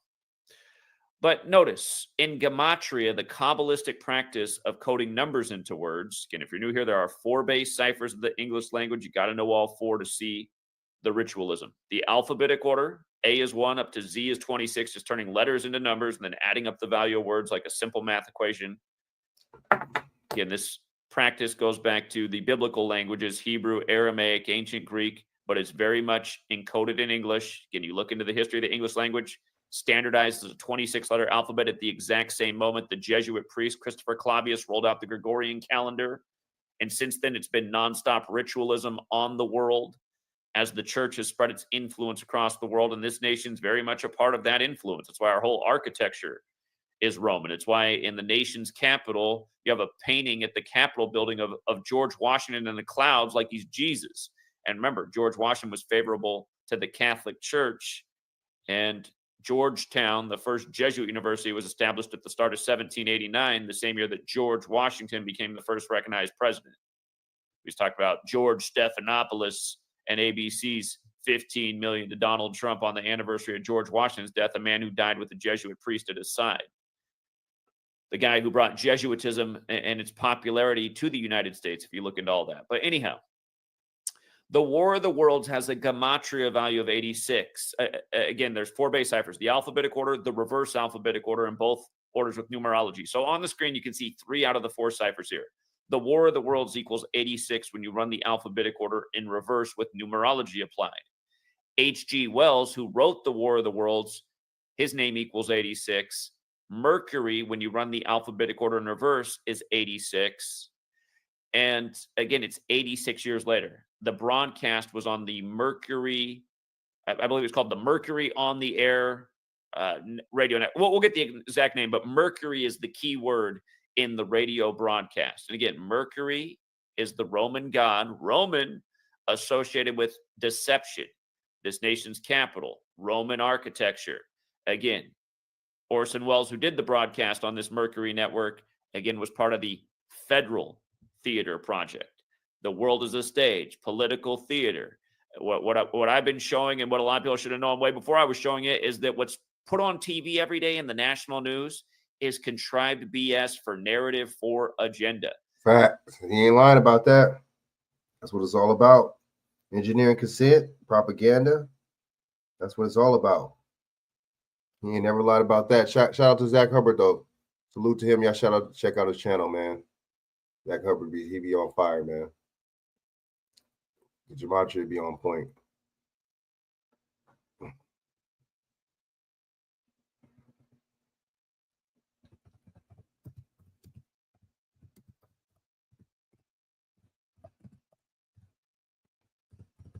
Bam, it's gonna come up.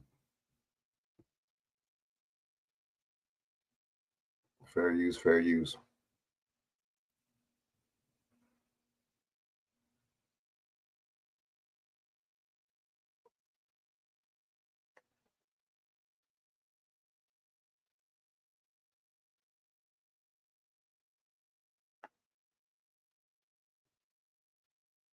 To a mass shooting at the Abundant Life Christian School today. Officers were dispatched to the school, which is located on the city's east side at 10:57 a.m. They arrived to find multiple people suffering from gunshot wounds. 3 people, including the shooter, are dead. The shooter has now been identified as 15-year-old Natalie Rupnow, who went by the name Samantha. She was a student at the school, and evidence suggests she died from a self-inflicted gunshot wound. The official cause of death will be released by the Dane County Medical Examiner pending the conclusion of their examination. She was pronounced deceased while in transport to a local hospital. A teacher and a teenage student were pronounced dead at the scene at that school. 6 other students and a teacher were injured and taken to area hospitals.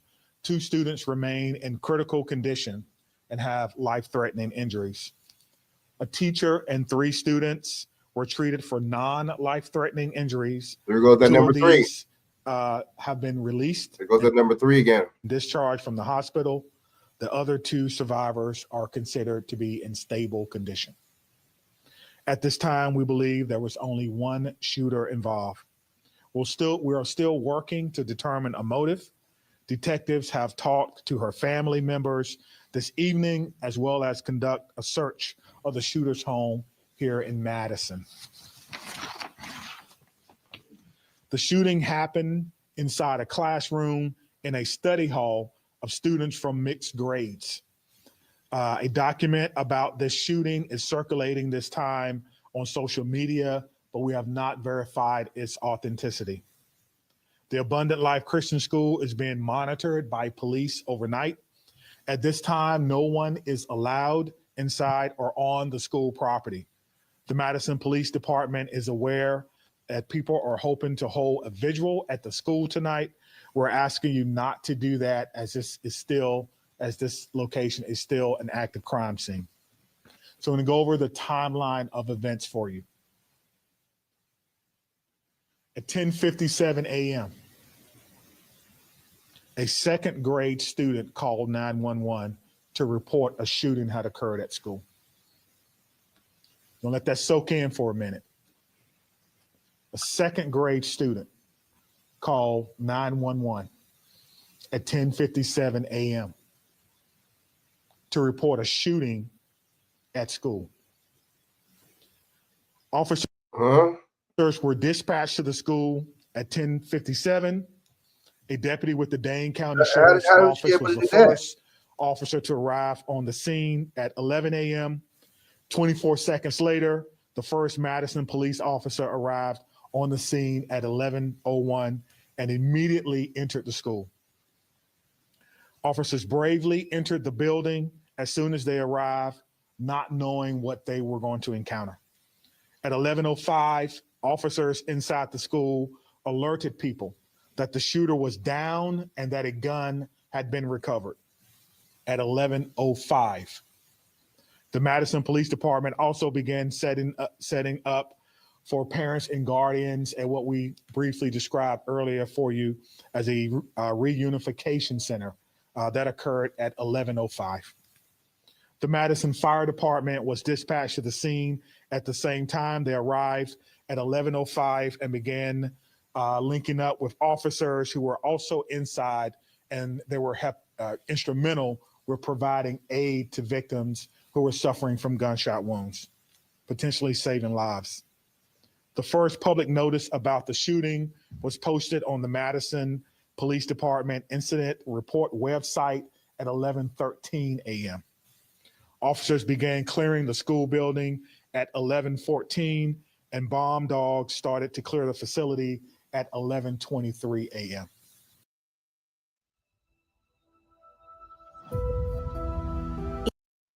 EVE Online is a vast universe. The Madison Fire Department began transporting patients at 11:26.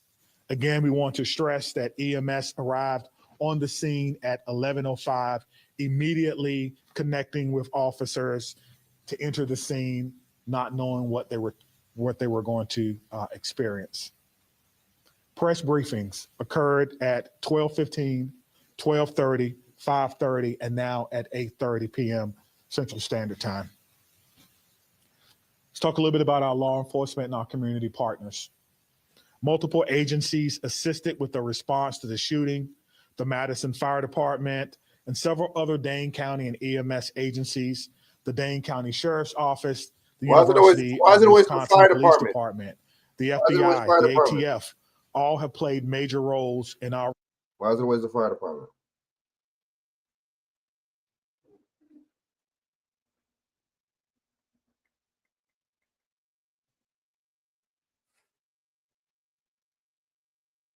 No, why is it always the fire department?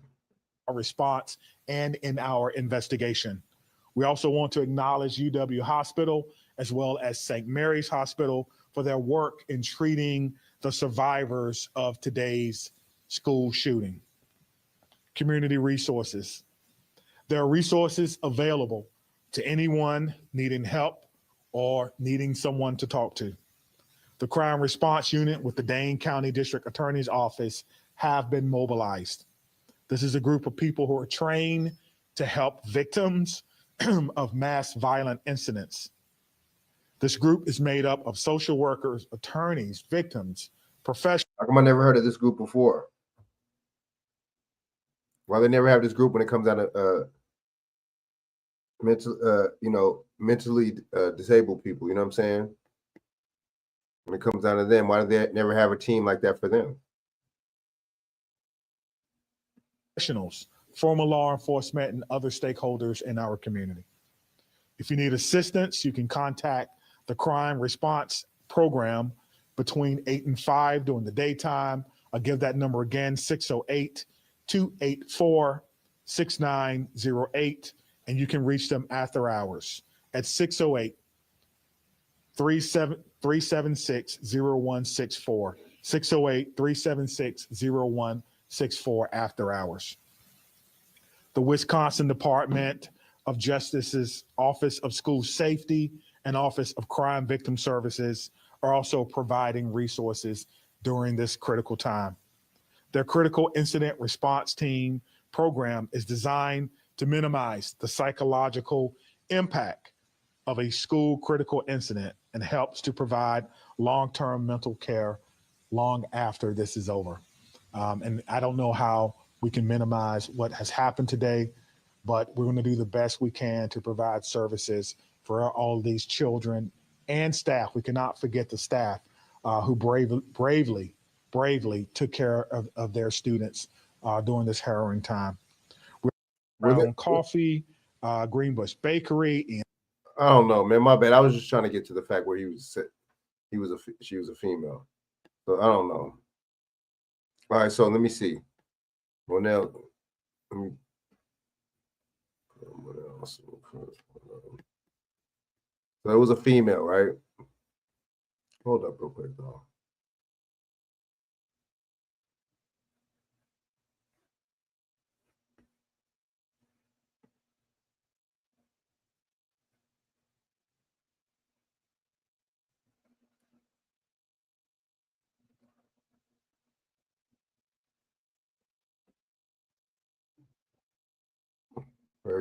How to create dope t-shirt designs for a print-on-demand store. Whether you're creating t-shirt designs for clients or for yourself. Rob, that school just down the street from where we are standing behind me, the reunification center that they set up. But we have learned from Madison police in the last couple of minutes that the shooter was a teenage former student at the school, and ABC News has confirmed from several sources that shooter was a female. Police rushed to the Abundant Life Christian School just before 11 o'clock this morning after a 911 call from the school saying there was an active shooter inside. The small kindergarten through 12th grade private Christian school has fewer than 400 students. When officers arrived, they found the victims, 2 dead, 1 teenage student and 1 teacher. 6 other people were injured. 2 students are now in critical condition in the hospital, and these injuries are considered life-threatening injuries. 4 students are also at other area hospitals with non-life-threatening injuries. Police were already nearby, coincidentally gathered for a training exercise. They came to the school seconds after the call, discovering the victims inside and rushing them to hospitals. They then found the shooter dead of an apparent self-inflicted gunshot.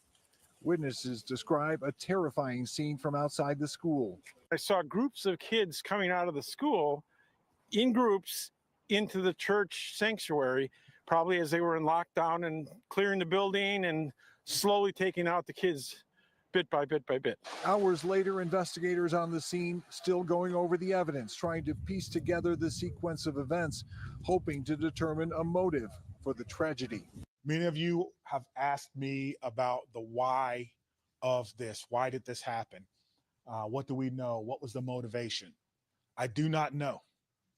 But I will tell you this, our detectives are working hard in the investigative process to find out as many answers as we can so that we can further prevent these things from happening, not only in this community, but in other communities around our country.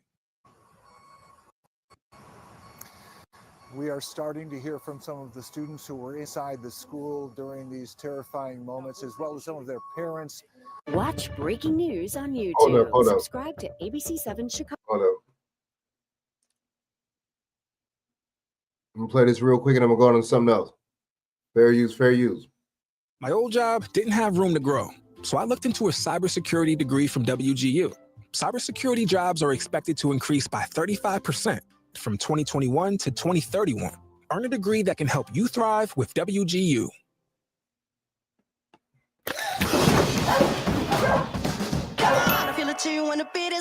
Whirlpool Ranger.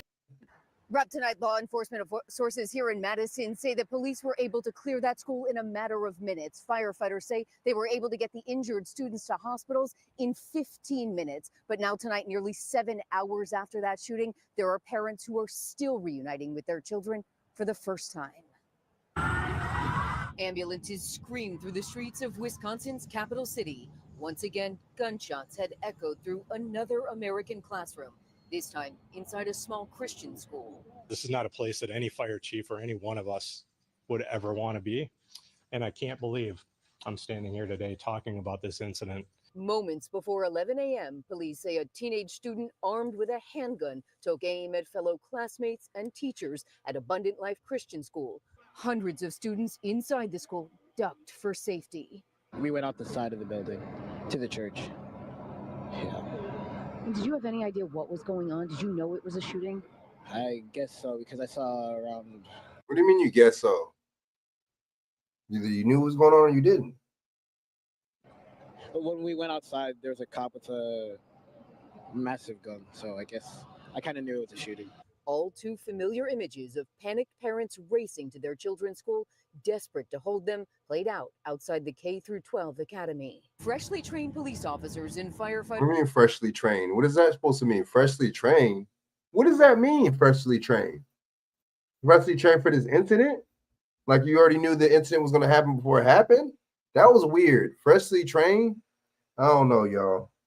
Raced into the school, not knowing exactly what they might encounter. It's hard for me to place into words what they ran into. Our commanders, including the fire chief and I, was in a commander's training less than 2 weeks ago, going over this exact same scenario for another fictional location. And so all of that came into play today. Stop the threat, stop the killing, find the threat. By the time they got there, police say the shooter was already dead. So too were another student and teacher and 6 others injured. Police say 2 of them are now clinging to life. Now a mother of 3 young boys is just beginning to deal with the wounds that shooting will leave forever on her family. I finally got them, and thank God they were safe. But the trauma, it's a lot, because I'm sure they lost friends and teachers, which is not okay. And I don't think they will be okay for a long time, and I'm not. These are just the physical injuries that we know about. We know that this was the middle of the day of a school day, and so there will be other injuries that we'll have to face for a very, very long time. Now, that trauma has been readily apparent on the faces of multiple parents and students we've seen coming out of this hospital tonight. Just a few minutes ago, we spoke with a 2nd grade girl who was still shoeless after that shooting, who described the screams she heard inside her school earlier today. Why did they interview the girl that called 911? Why didn't they interview her? I know it's a minor, but see, isn't that a minor? Why did they? I don't know how they interview minors. I don't know. But let me see. A little black boy, whatever. So let me see.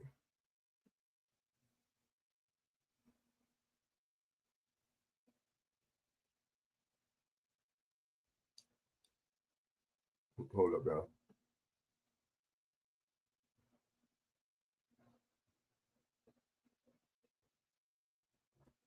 All right, let me see what Monel got to say.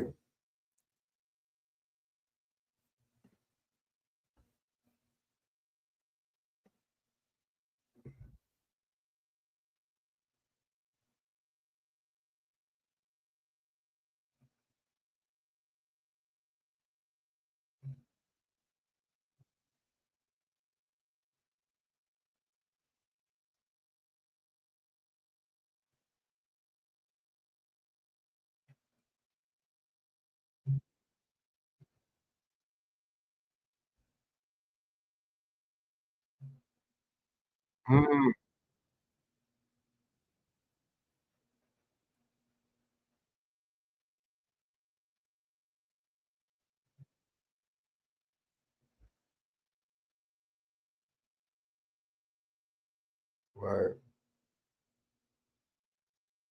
Oh yeah.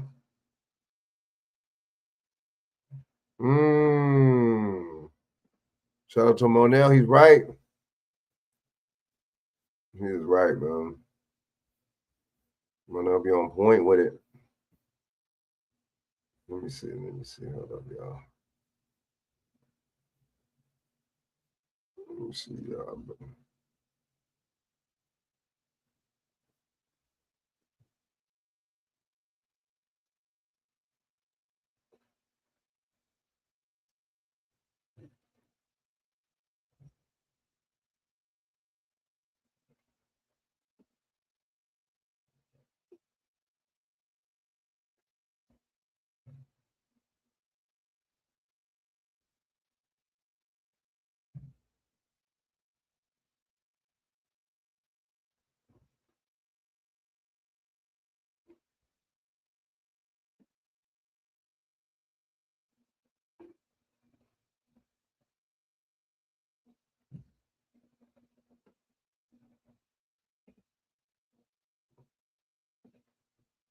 Hold up, yo.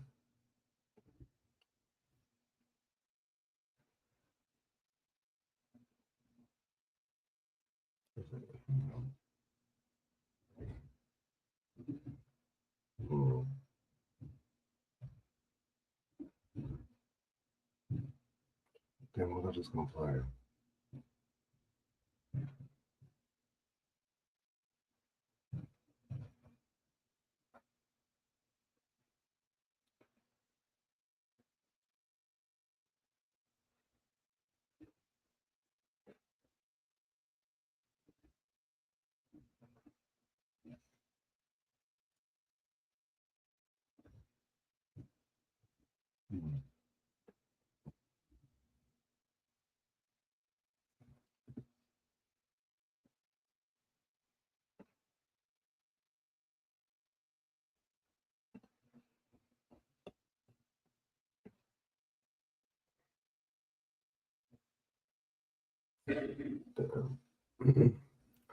Damn, was I gonna play? Damn.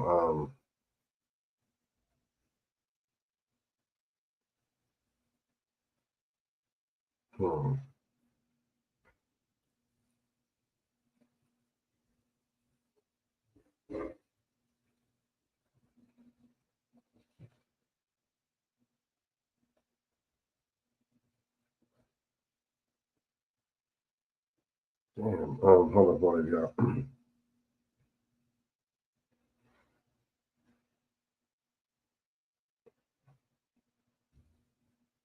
Damn.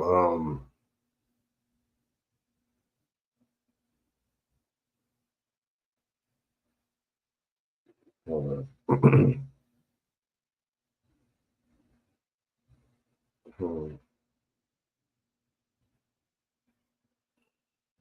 Oh yeah. Get my memory back.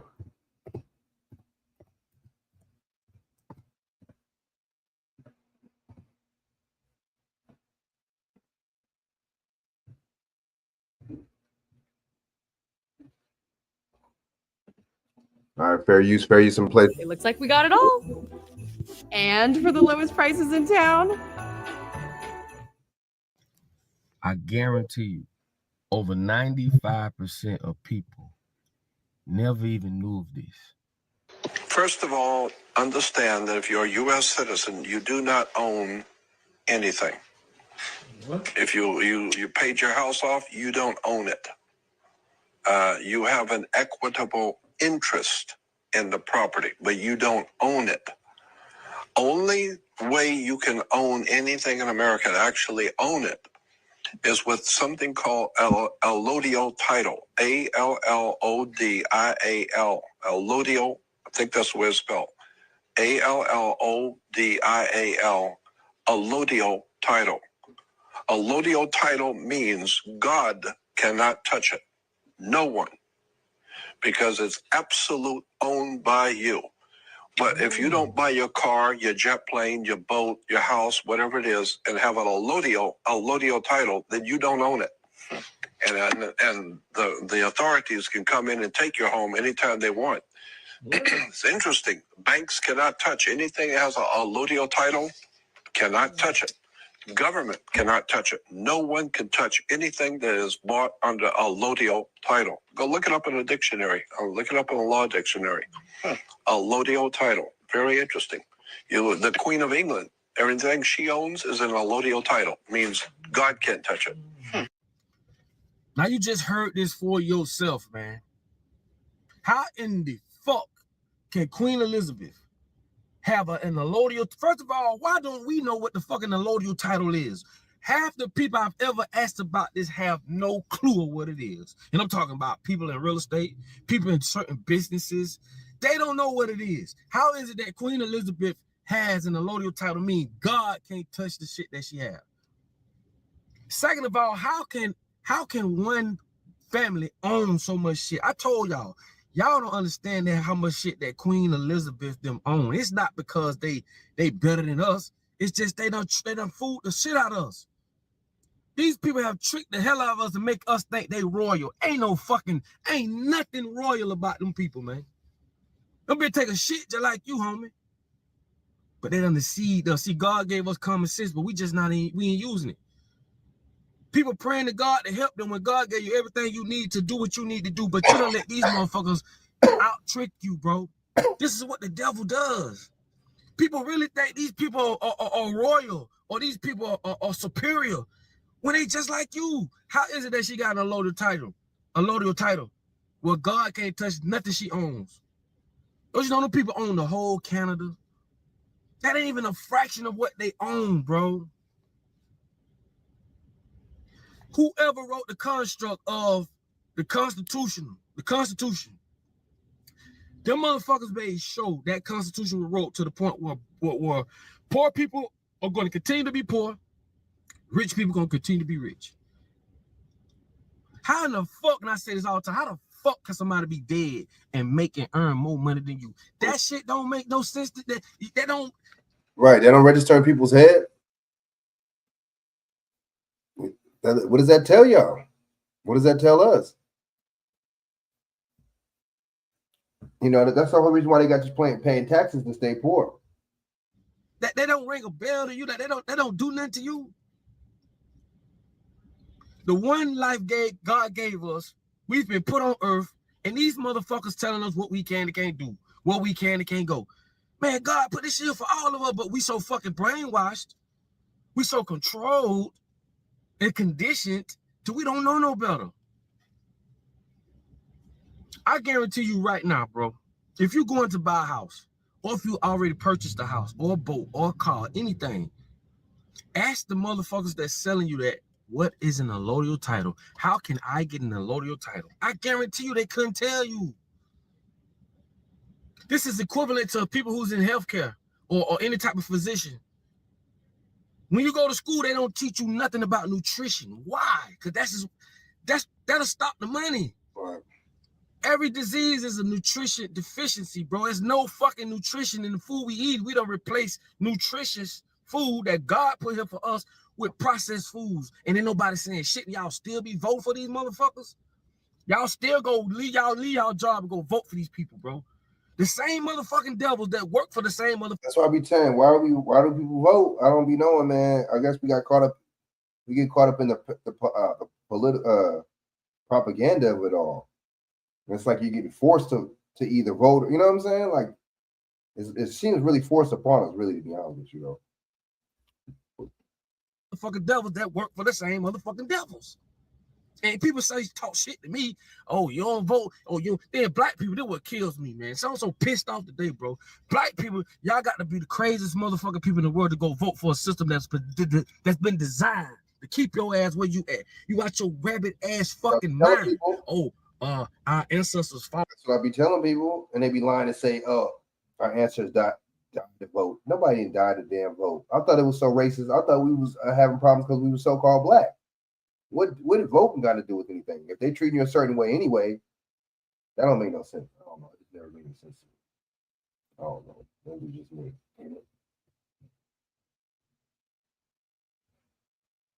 We'll get into this in a little while. Oh, to who told you that? You think our ancestors fought for us to be a part of a motherfucking system that not gonna help us in no type of way? That shit makes no sense. Why I say common sense just ain't so fucking common, dog.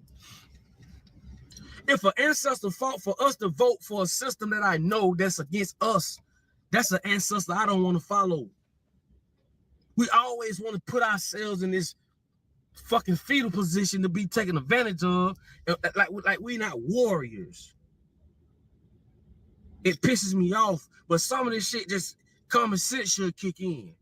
But on top of that, these people that's running the world gonna make sure that you run off the wrong motherfucking thing. You going 100-mile-per-hour down the wrong road. We living ass backwards and upside down. This is why we don't know what these terms mean. If you didn't know what a allodial title means, then I know you don't know what register means.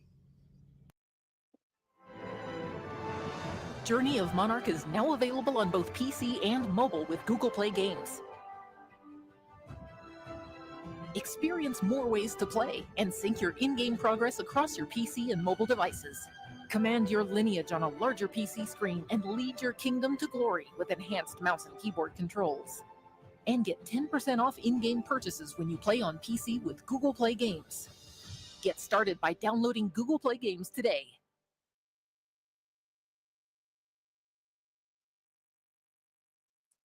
My bad. Sorry about that. Now, see, you look what it says. It says, does register means to abandon in the United States?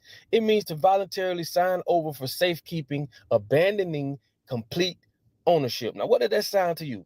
Anything you go register with America, you are giving it away. Let's get back to the video. The same motherfucker. Like your driver's license. Motherfuckers told you got to register your car. You got to register this. You got to register that. Not telling you that you're actually giving it and handing it over to them voluntarily and not even fucking know it. Deceive, deception. But I'm crazy.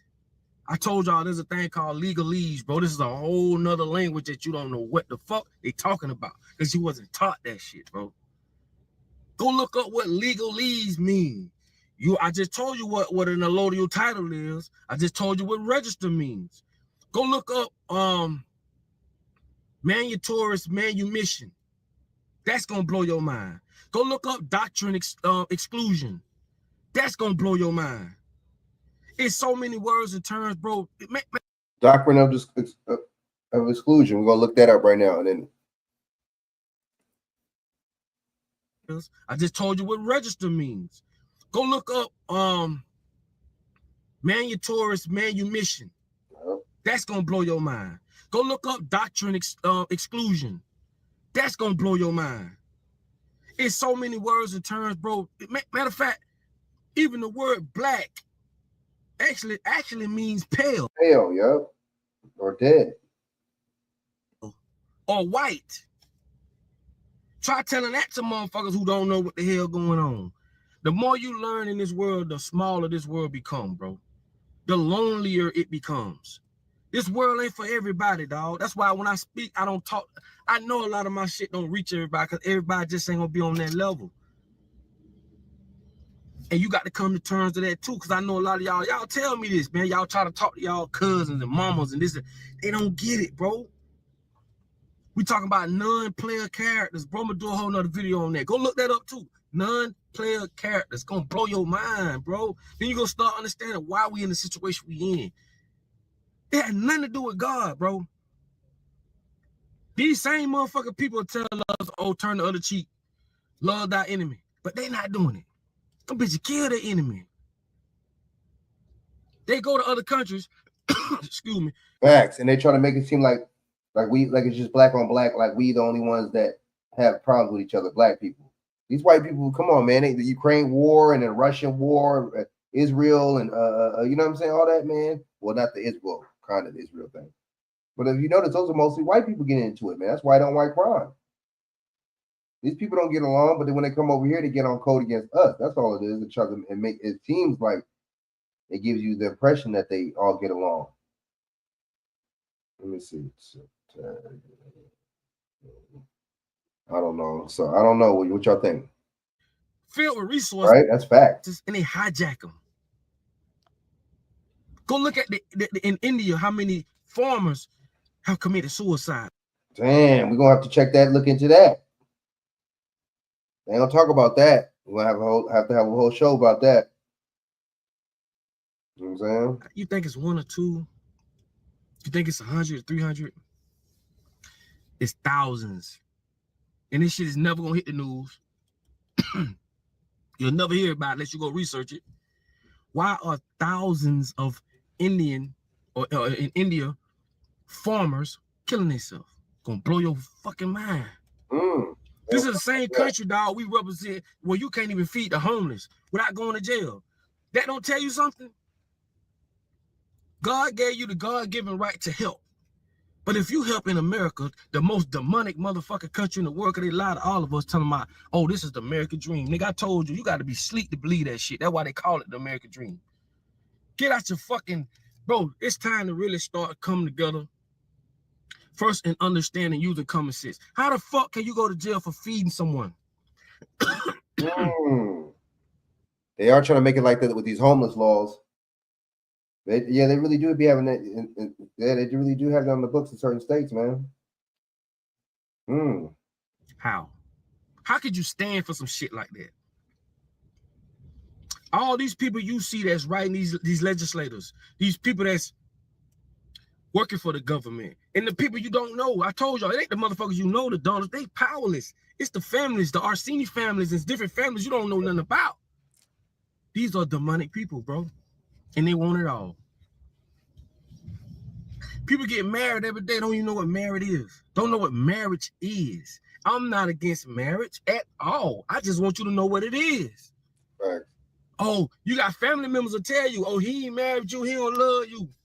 Marriage ain't got a motherfucking thing to do with love. Not a goddamn thing to do with love. And this is why I have to let people know. I love to educate people on shit. Because the world gonna tell you what it needs to tell you to deceive you. Facts. Because it's ran by the media, the mainstream media is the culprit. You know what I'm saying? I'm telling y'all.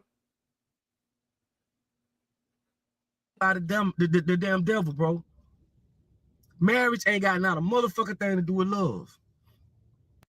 Getting this education, getting my master's, put me at a level that, of course, more respect from the community, but also to look at myself with that level of respect and to say, I deserve to be in the room. Start your comeback today at PurdueGlobal.edu.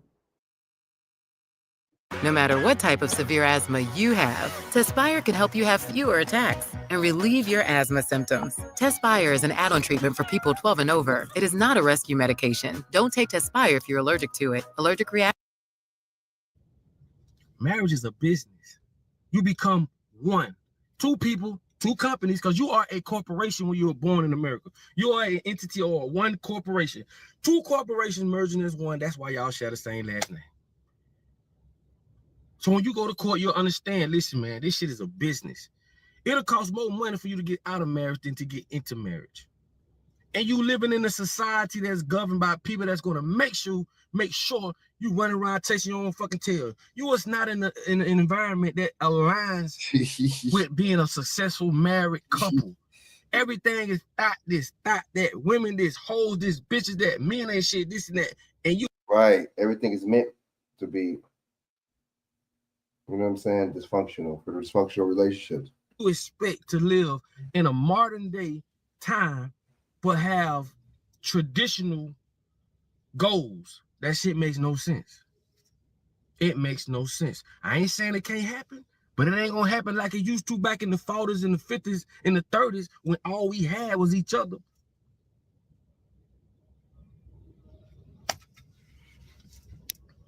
That shit be pissing me off, bro. It pissed me off because my kids got to live in this world. Y'all kids got to live in this world. We all got to live in this world, bro. And we've all been deceived.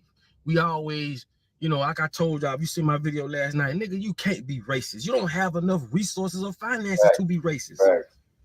Being racist is a part of a fucking group. Race means a competition. You are not a part of the competition. Why? Because you don't have the resources or finances to become that. This is a group of people, a group of nations that's at a race to gain all the power in the world.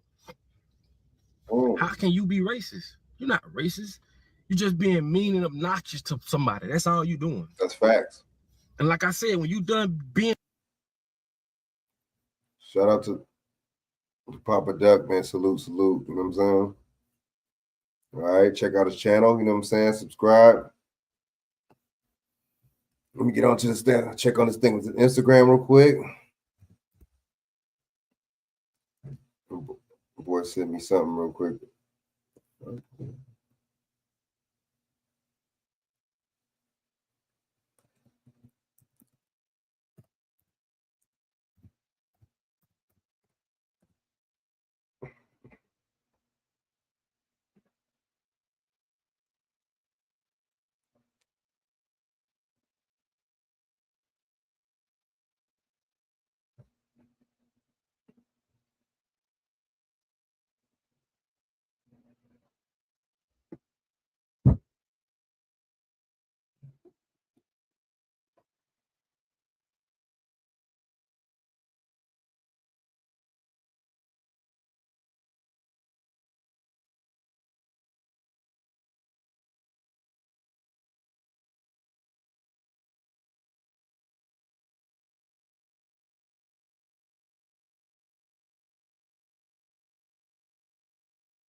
All right, man. I hope they find him, man. All right, so hold up. We'll play those ones. I'm gonna get off here, man.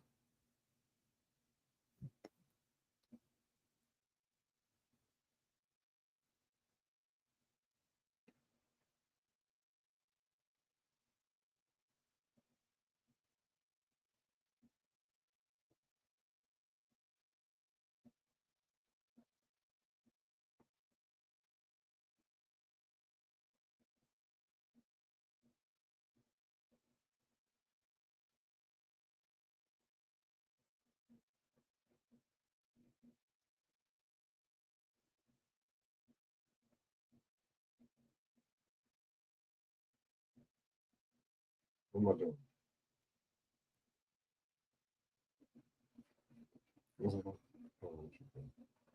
Oh yeah, my bad,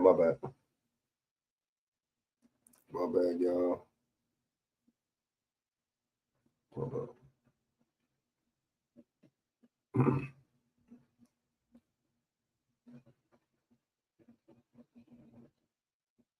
We'll put like five minutes of this. Fair use, 1976 on the Copyright Act.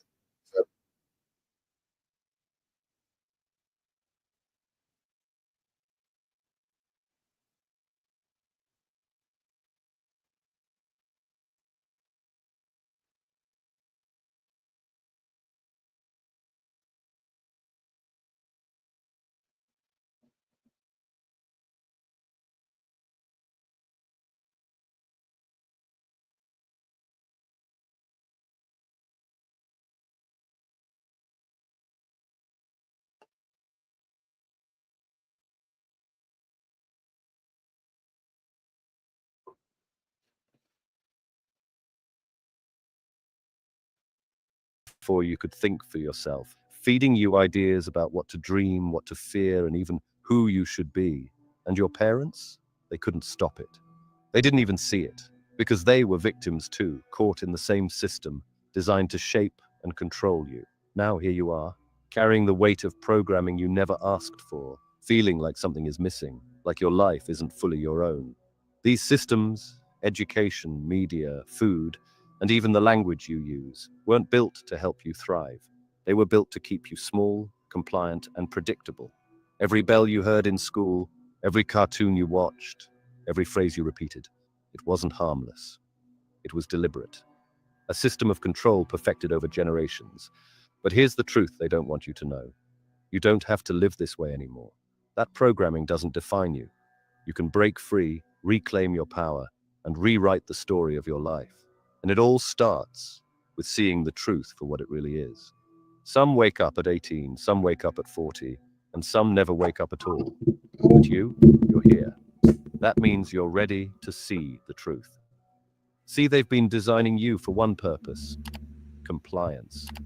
They don't want you to think critically. They want you to just follow their rules, buy their products, pay taxes, and live within the narrow boundaries they've drawn out for you.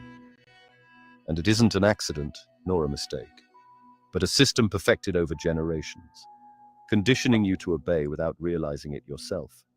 The greatest lie they ever told was convincing you that you're free. But you're not free. Freedom demands awareness, and awareness is the very thing they've systematically worked to suppress. The stories you grew up with glorified obedience and cast rebellion as dangerous, ensuring you'd follow the script without question. Almost everything you believe about success, happiness, and morality was handed to you by those who profit from your conformity. Society wasn't built to nurture your individuality. It was designed to suppress it, keeping you predictable and easy to control. Take schools, for example. They seem free in your early years, but nothing in this system is truly free. You're their product. Schools condition your mind to fit their agenda, shaping you into a compliant participant in their machinery, all under the guise of education. And it doesn't stop there. As you grow older, you're funneled into a system that demands you take on massive loans for higher education, debts that tie you to their financial system for decades. The school model itself is designed to profit. Governments send schools money, but much of it never reaches the classroom. Instead, it's diverted into administrative costs, flashy projects, and systems that benefit everyone except the students. It's no coincidence that this model mirrors the prison system. Both receive funding based on numbers, students or inmates, and both are more focused on control. The school to prison pipeline, you see that? School is like prison, man. I'm telling you, you got a student ID, you got your prison ID. You know what I'm saying? You got to go to child prison. You got to go to child in school.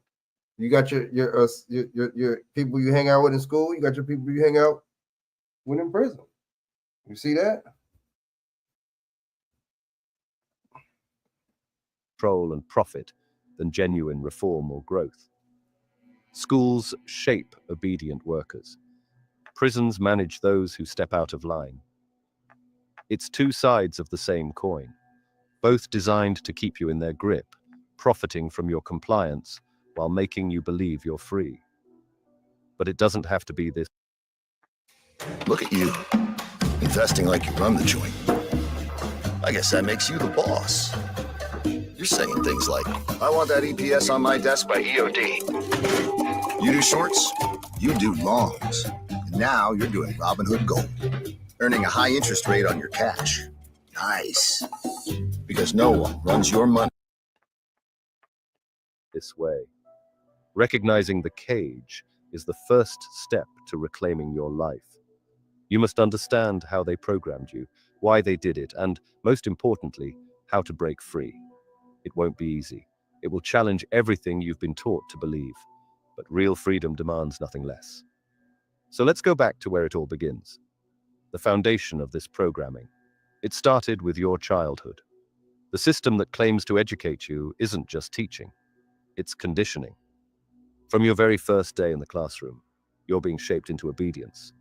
You're taught to follow rules, respect authority, and suppress individuality, all under the guise of learning. Education has never been about liberation, but always about control. The classroom isn't a space for independent thought. It's a factory for conformity. The system isn't designed to empower you, but designed to mold you into a predictable, compliant cog in the machine. Why?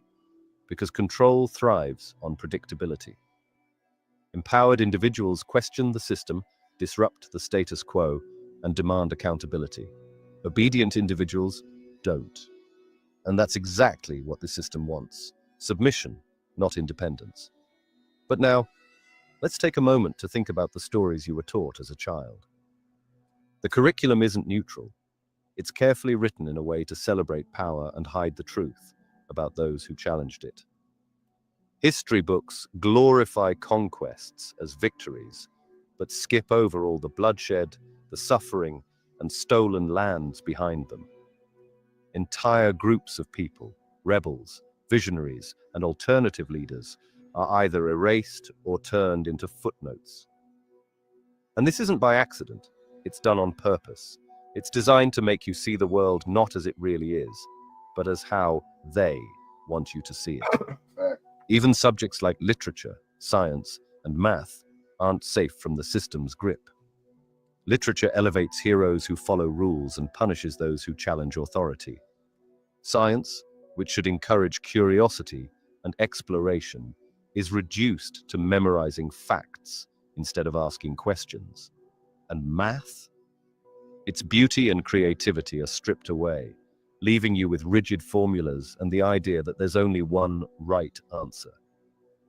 It has never been about your real knowledge, but programming your still impressionable mind.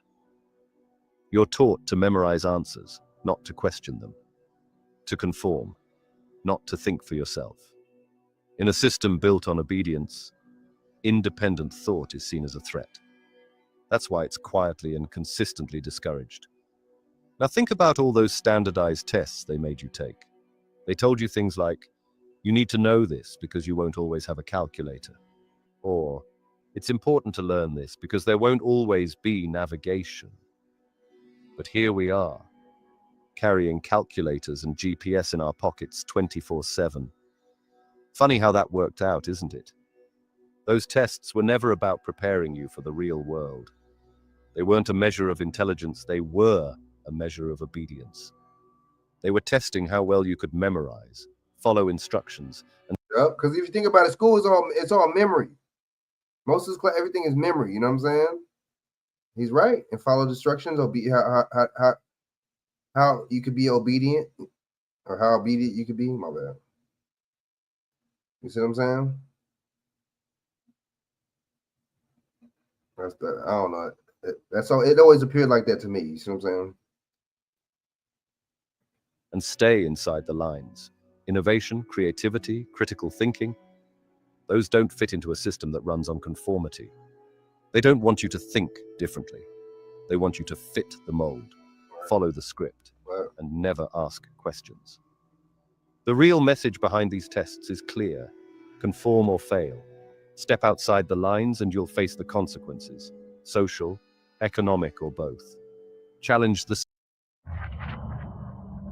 This game, you're not ready for it.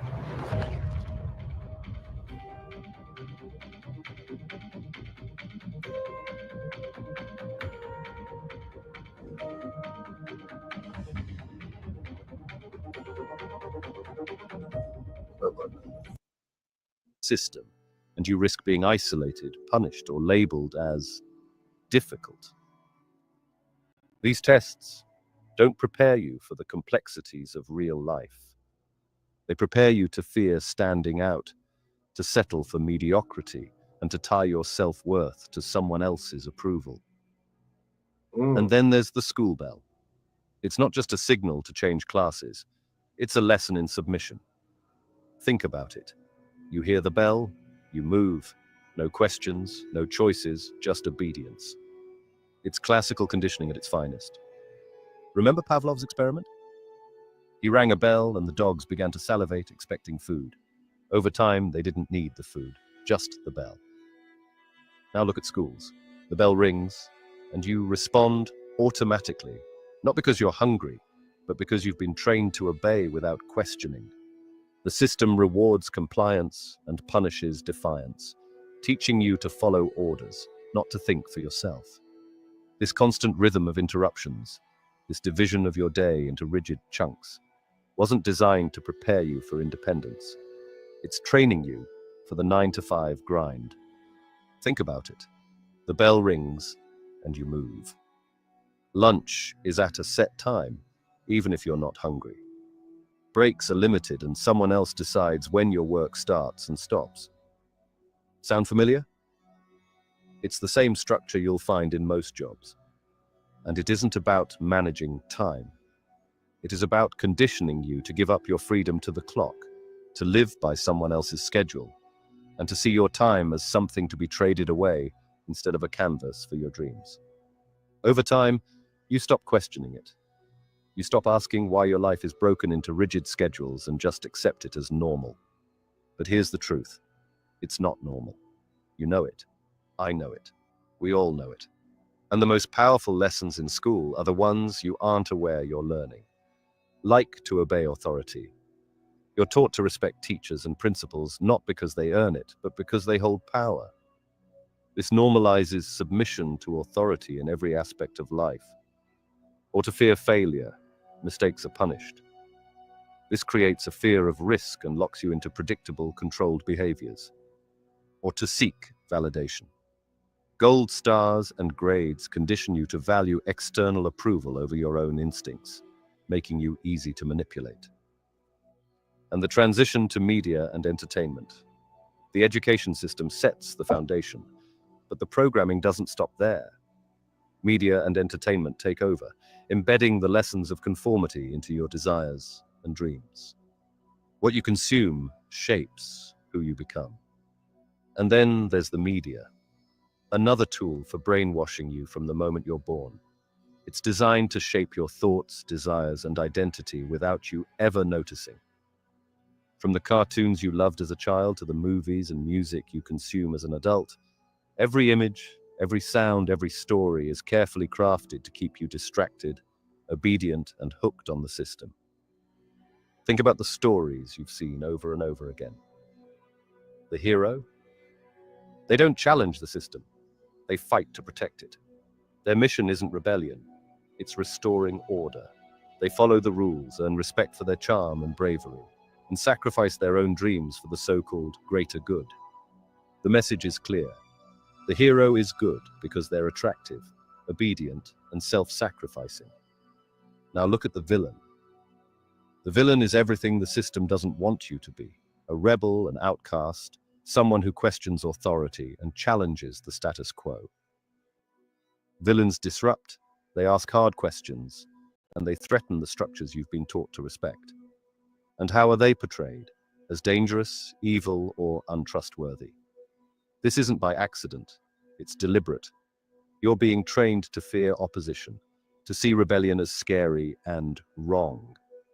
Because the system doesn't just want your obedience, it wants your loyalty. From the moment you encounter these characters in cartoons as a child, the programming starts. You're taught to see goodness as following the rules and evil as breaking them. Yep. The hero becomes your role model for obedience, while the villain makes you fear questioning the rules that limit your freedom. This isn't just storytelling, it's deliberate psychological conditioning, training you for a lifetime of submission. Take Disney movies, for example. They glorify monarchies and elitism. Did you know you can AFK Bloods and Zaya whilst learning to code in Python? Go to boot.dev. We've known our students to pull it off. Here's how. Monitor 1, code. Monitor 2, level rune crafting. Before you know it, you'll have written thousands of lines of real code and even knocked out that Karamja. Painting kings, queens, and princesses as naturally good and rightful leaders. This teaches children to see hierarchies as normal, even fair. It's the idea that some people are born to rule while others are born to serve. And think about the stories. The hero, always someone of high status, rescues the struggling commoner, sending a subtle message that your problems can only be solved by someone more powerful. It's not just entertainment, it's shaping how you see the world. And ironically, at the same time, cartoons aren't just entertainment. They were commercials disguised as stories. Brightly colored ads and catchy jingles hook you as a child. The characters come with branded merchandise, dolls, costumes, and theme parks. Happiness becomes a transaction, one tied to the Disney lifestyle. They program you in your childhood that happiness is equated with owning the latest action figure or princess doll. For them, it's about creating lifelong habits. Children are taught that their worth comes from what they own. Brands become a measure of social status. Owning the right products makes you popular. Lacking them makes you invisible. Fast forward to adulthood, and you're still chasing the same lie. Spending money on things that give you fleeting pleasure, but leave you empty. It's a smart system, isn't it? Programming you from childhood to equate your self-worth with material things. They've trained you to believe that owning more will fill the emptiness, but it never does. And that's exactly how they keep you buying into the lie. But the media isn't their only tool of programming you. The system reaches even deeper, like the food you eat and the environment you live in. Yep. Do you remember that happy feeling of seeing your favorite cartoon characters pop up on a McDonald's menu? That spark of excitement when a Happy Meal promised not just food, but a toy tied to your favorite cartoon hero. It wasn't clever marketing, but the beginning of lifelong programming. From the moment you're a child, happiness is sold to you in a brightly colored box with the face of your favorite hero stamped on it. The toy changes every week, keeping you coming back while the menu stays the same. Unhealthy, addictive food designed to hook you early. This is... Bam. Well, I'm gonna holla at y'all, man. You know what I'm saying? Thanks for tapping in, man. I'm about to get out of here. Get off here. They're right, though, man. This is all programming to control your mind from when you're little, you know what I'm saying? From all the way when they tell you about the Tooth Fairy, the Easter Bunny, when they tell you about all these deities and stuff like that.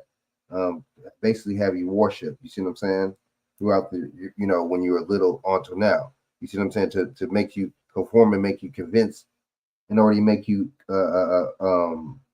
used to basically, you see what I'm saying? Worshiping these people. You see? You know what I mean?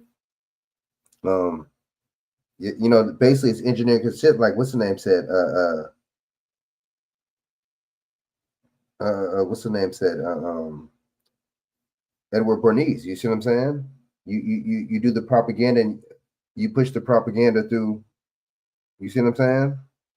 You push the propaganda through the TV and stuff like that. You know what I mean? And it gets other people convinced and hooked.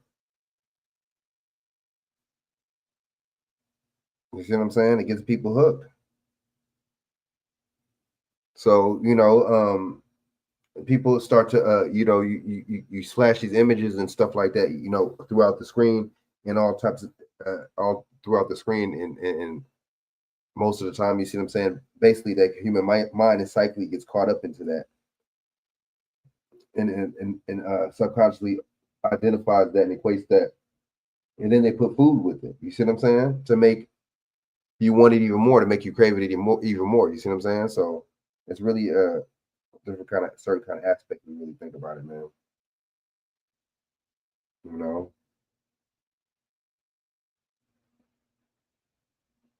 You know, so yeah, man. McDonald's, all these places, like I said, he said that don't serve you good food. That basically they're pushing the what's name on you right now. They're pushing the GMOs on us. They're pushing the processed food on us right now, and they're basically pushing all this stuff on us right now. But then, you know, that's what the commercials and all that's about, right? Engineering consent. You know, it's advertisement. You see what I'm saying? Advertisement. You know, entertainment, advertisement. So I'm gonna play more of this next time, man. So I'm gonna holla at y'all, man. Thanks for everybody that came through, man. Doc Boss, you know, BJ Shaq, you know what I'm saying? Stice, they're looking out for coming through, y'all. Really appreciate it, man. Salute. You know what I mean? Y'all can Shaq, you still there? You know what I'm saying?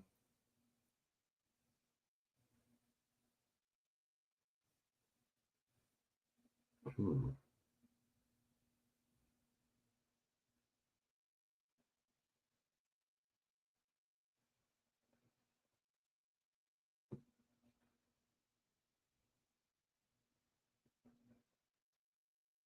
All right.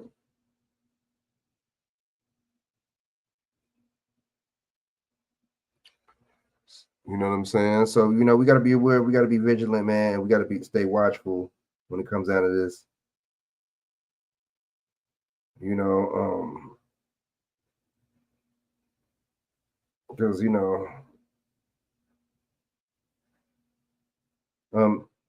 it's easy to get fooled. You know what I'm saying?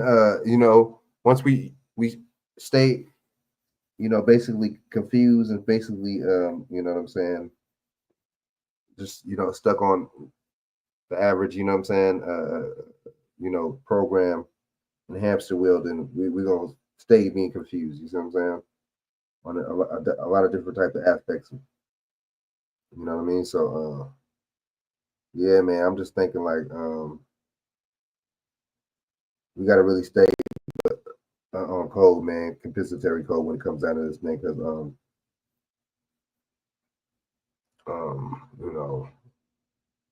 nobody gonna help us but us, man. At the end of the day, you see what I'm saying?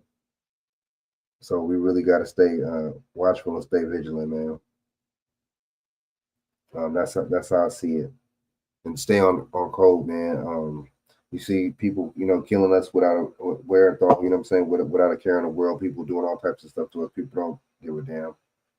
So we just really got to just stay on point and just stay on task, man, and just hold it down, man. You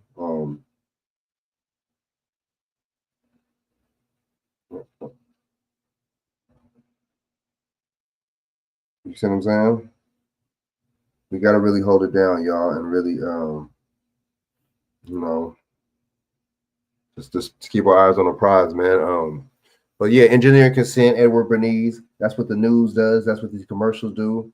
They basically, keep us, sedated and with all types of advertisement and keeps us sedated and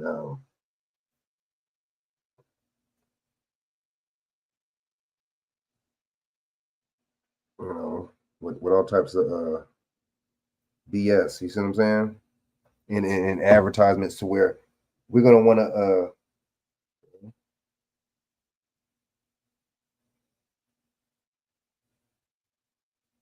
You know what I'm saying? To where we're gonna want to, basically go get a hamburger, or go get a Big Mac, or go get. You see what I'm saying?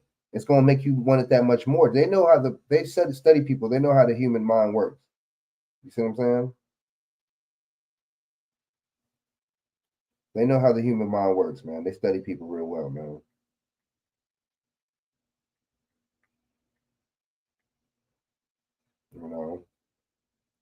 They're not dumb. These people ain't stupid. You know what I'm saying?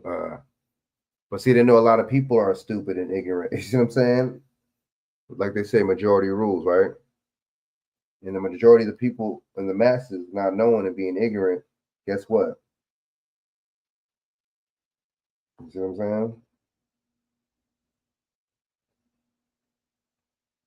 They're gonna have the upper hand. You see what I'm saying? As far as because it keeps people in a state of confusion. You see what I'm saying? The longer we stay confused, you see what I'm saying? The more this problem gonna continue to keep happening. You see what I'm saying? But that was a good little analysis, man, on how everything's going, man. Oh yeah, thank you. I appreciate it. I really appreciate it. It's a really good analysis on how everything's working. Yes, I'm about to get off here, y'all. So thanks for tapping in. So I'm gonna holla at y'all. I'm gonna play the rest of this next time. And I got but let me play something else real quick. Let me play something else real quick.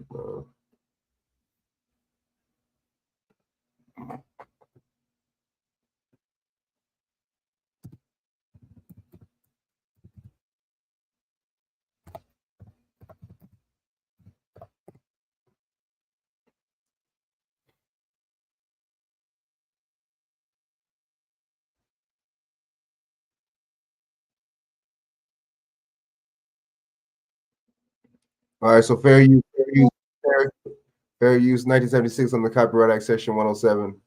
Allowance is made for me to report on this for commentary and educational purposes. All right. Hold up, y'all. So you got a lot of black women mad over this right now, over her doing this.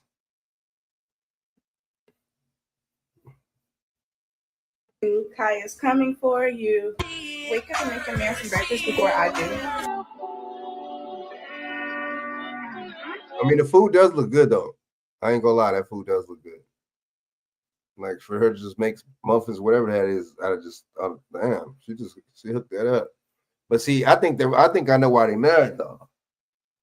You see what I'm saying? That cooking aspect. I think that's the main aspect, is the cooking part. To be honest. She got me madly in love. She got me madly in love. She got me madly in love. She got me, she got me mad. Black got so much shit on the chest, ask which way to do it. Throwing that shit on there, huh? He said he ain't got no rats to be worried about your heart. Wait. I'd have to tell her, slow down. Just put a little bit of that shit in there like that. You could put all that shit on there, but she piled that shit on there, boy. Whoo, man. Give a nigga a heartburn looking at that. But it looked like she could cook, though, seriously. Daytime gonna be dark.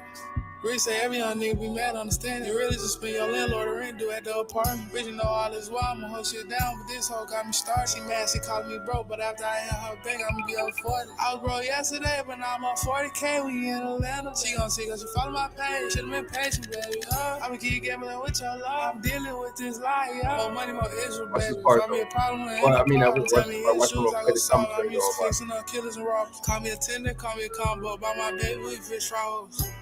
This hoe got me mad in love, I'm mad for the most part. Soft love, she doing hard on me, so I ride car marks. Really wanna blow up a FaceTime, thanks to the studio saving my face. Baby, you better get in that kitchen and feed your man before he be coming over Kai's house for dinner. Welcome to another video. Cooking with Kaya. Cooking with Kaya. Cooking with Kaya. Cooking with Kaya. You know what that called? It's called And I a thirst trap. my brothers, free the guys, won't use a pen. That's called a thirst my trap. early teens, all the guys. She thirst trapping, man. You know, dudes like her, and these females is mad because dudes. Now watch, okay. Let me not play this no more. Watch. All right, y'all seen? She knows what she doing, man. She doing, she knows what she doing. Hold up. I want to look. You play it. Not Cook Pink, but lessons. Shit.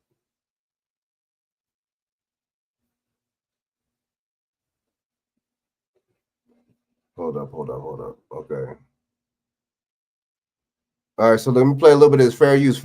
All right, play a little bit of Crumb Secure, and I'm out of here, man. And I'm out of here. Town Hall 17 in Clash of Clans is now available on both mobile and PC with Google Play Games. Fair use. All right.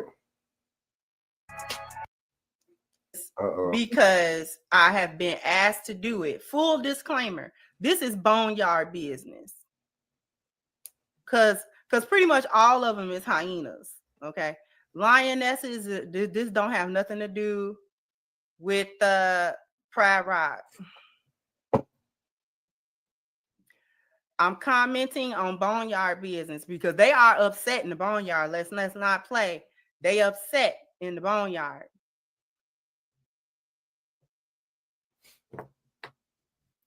Okay.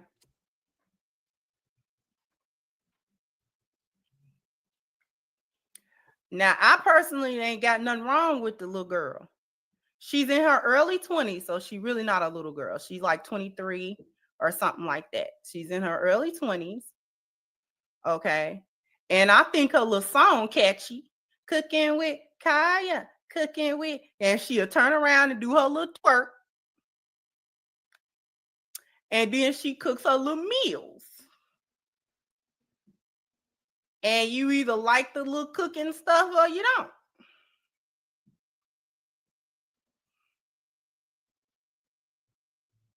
But the other hyenas are in an uproar. Let me clarify something for the men. It's not the cooking part. That's not the problem. That's what y'all like. The hyenas are not having a problem with her cooking. I think they have a problem with both.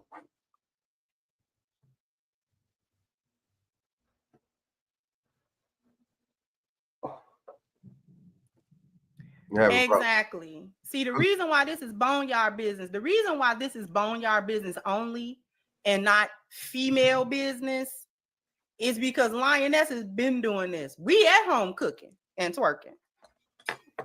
We cooked and twerk already. This is old hat. Okay. Well, this is why I think she a young hyena. She a young hyena. This is why I say it's boneyard business. She is just a young hyena. Because the lioness ain't gonna sit no. You see what I'm saying?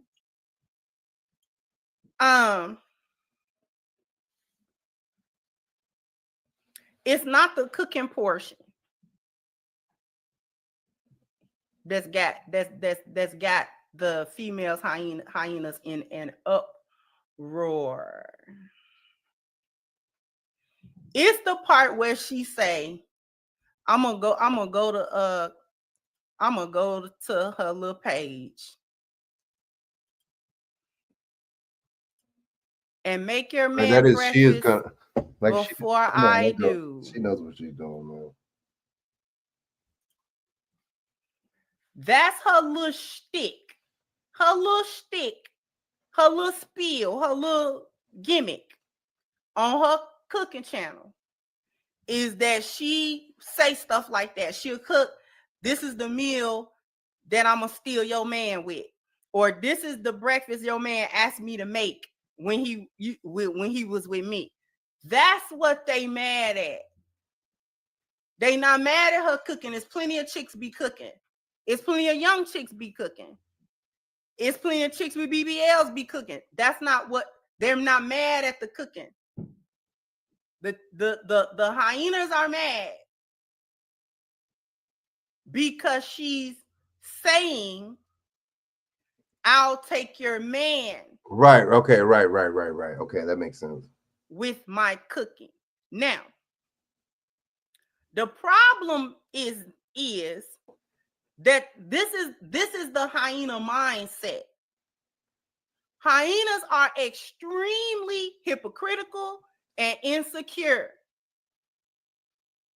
Now, the hypocritical part is that don't y'all celebrate being side pieces? What if I told you this was the last ad you would ever see?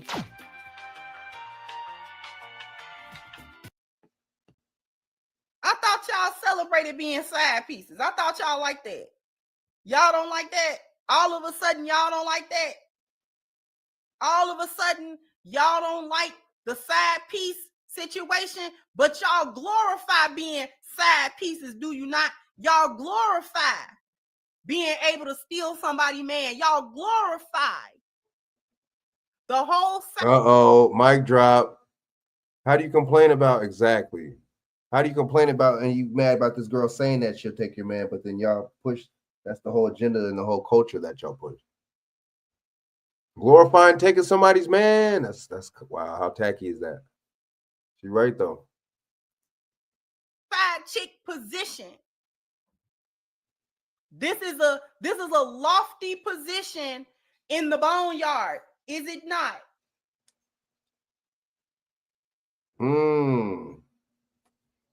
Y'all, on the one hand, you criticize men and berate them for cheating.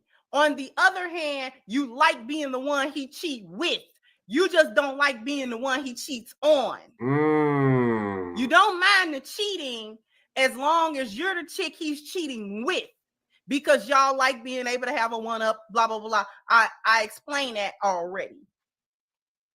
So you like being the side hoe because you like rubbing it in the main woman's face and all this other foolishness.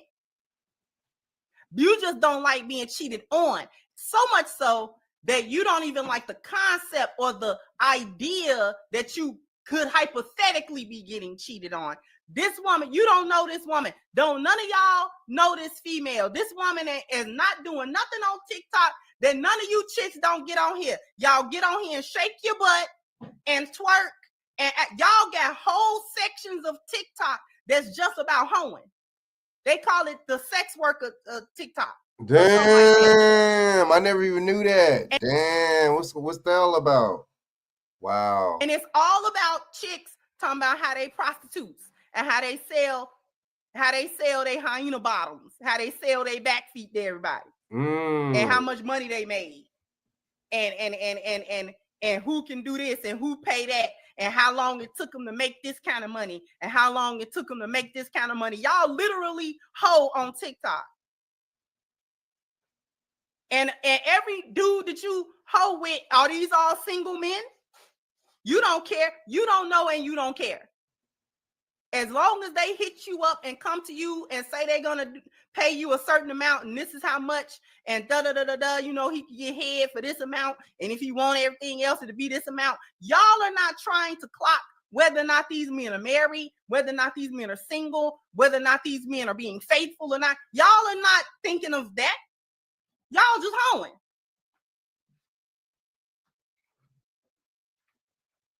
Y'all not hoeing with integrity. You just hoeing.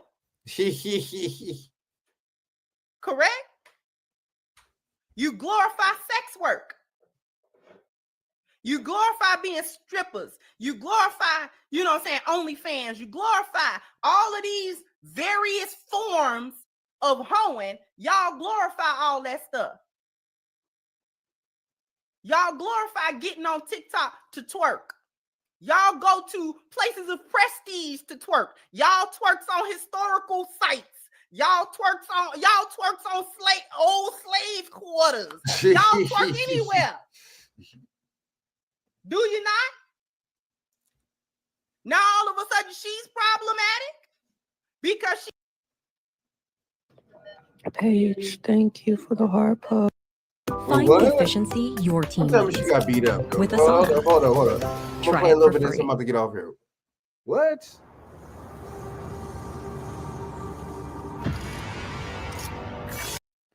Puffs, thank you for the roses.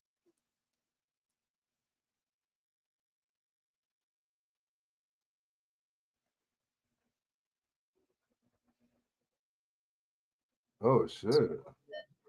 Girly, thank you for the hard puffs. Sally, thank you. Damn, her dude beat her up. Thank you, Girly. Thank you, Princess Doll.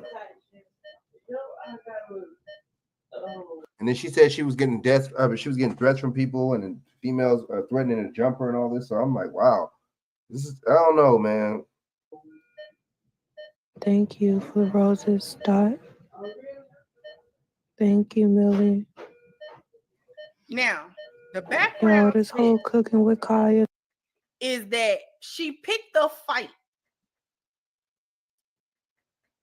She picked a fight. Her and her man got into a whole fight about Kaya, and that's how she got into the hospital. Damn. Dotted them I's real quick.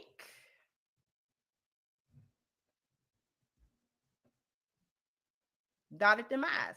Now you should have known that you had a man that would dot them I's, but you wanted to crash out. You wanted to crash out about Kaya of all things. Of all things.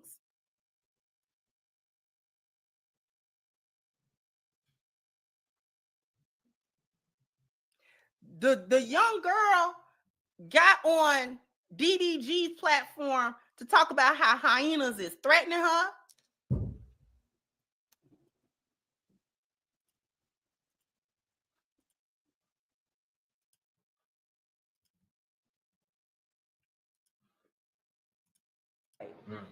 What's wrong with our people, man? Our people, we're so full of vanity. You know what I'm saying? We just so when it comes down to everything, morals and judgment and righteousness and everything, we're just so opposite. I don't know, man.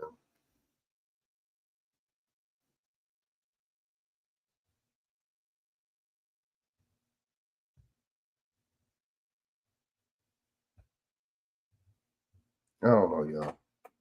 That's right. What you asking out for? Because girls be hating on you. I be seeing it. Yeah, I know.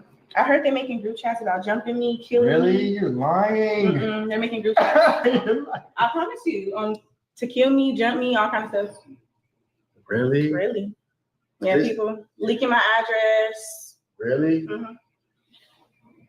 It gotta be the food. I want you It's to, the food. I want you to season it then, because I don't want to. No, I got you. Come on, I'm gonna lead you. Come on, just cut up a little bit more. So I do know how to fight, but I don't fight. That's right. What you asking out for?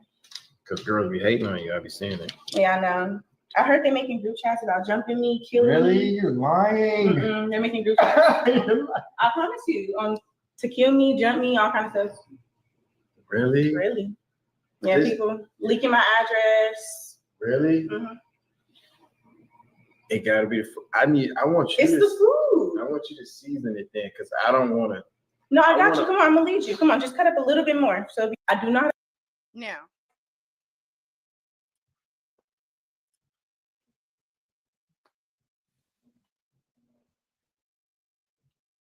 Talking about they gonna dox her. I believe them. I believe her.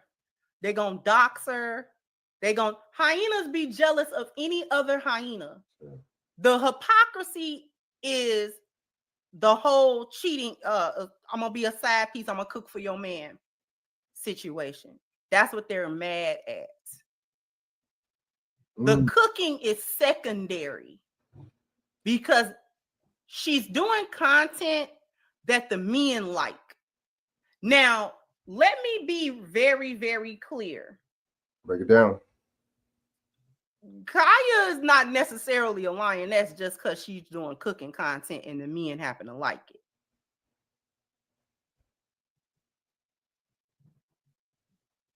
Because we don't know her viewpoints on nothing else. She taking off on TikTok because she's doing a cooking thing. She's got a little gimmick to go with it. And it done made the other hyenas mad. The males like it. And so she going viral and stuff like that. Again, I have a problem with what she doing. She doing what she doing. She ain't doing nothing no worse than none of these other chicks is doing on their channels. She ain't doing nothing no worse. Word. So I'm gonna play a little bit more of this next time, man. Wait, hold on. I'm playing a couple more minutes. I'm doing this. She just doing what she doing. Journey of Monarch is now available on both PC. Yeah, I'm gonna play this next time. I'm about to get off here, y'all, man. You know what I'm saying?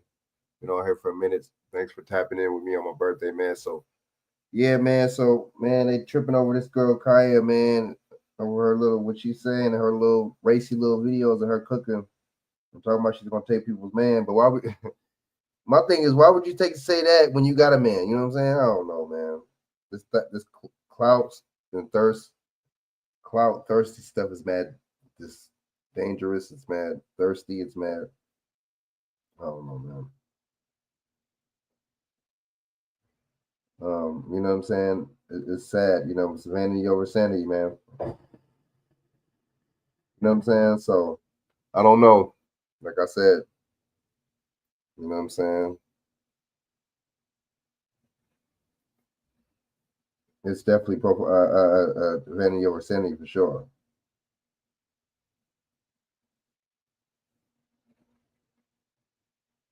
You know what I'm saying?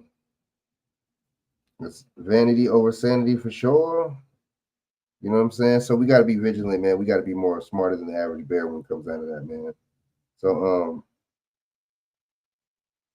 yeah, so I'm gonna holler at y'all, man. So, thanks for tapping in, man. You know what I'm saying? My birthday, man. So, you know what I mean? I'm about to do another video. I'll do a video Wednesday, man. You know, my usual bad time, I'm a bad place. You see what I'm saying? So, stay watchful, stay vigilant, man, when it comes down to all this nonsense, this madness, you know what I'm saying? You know what I'm saying? So holla at me, man. So you can check Shaq on Shaq Waller on YouTube and Shaq Edwards on Instagram and Facebook. You know what I mean? So tap in with us. Until then, I'm gonna holla at y'all, man. Salute, all right. Peace, man.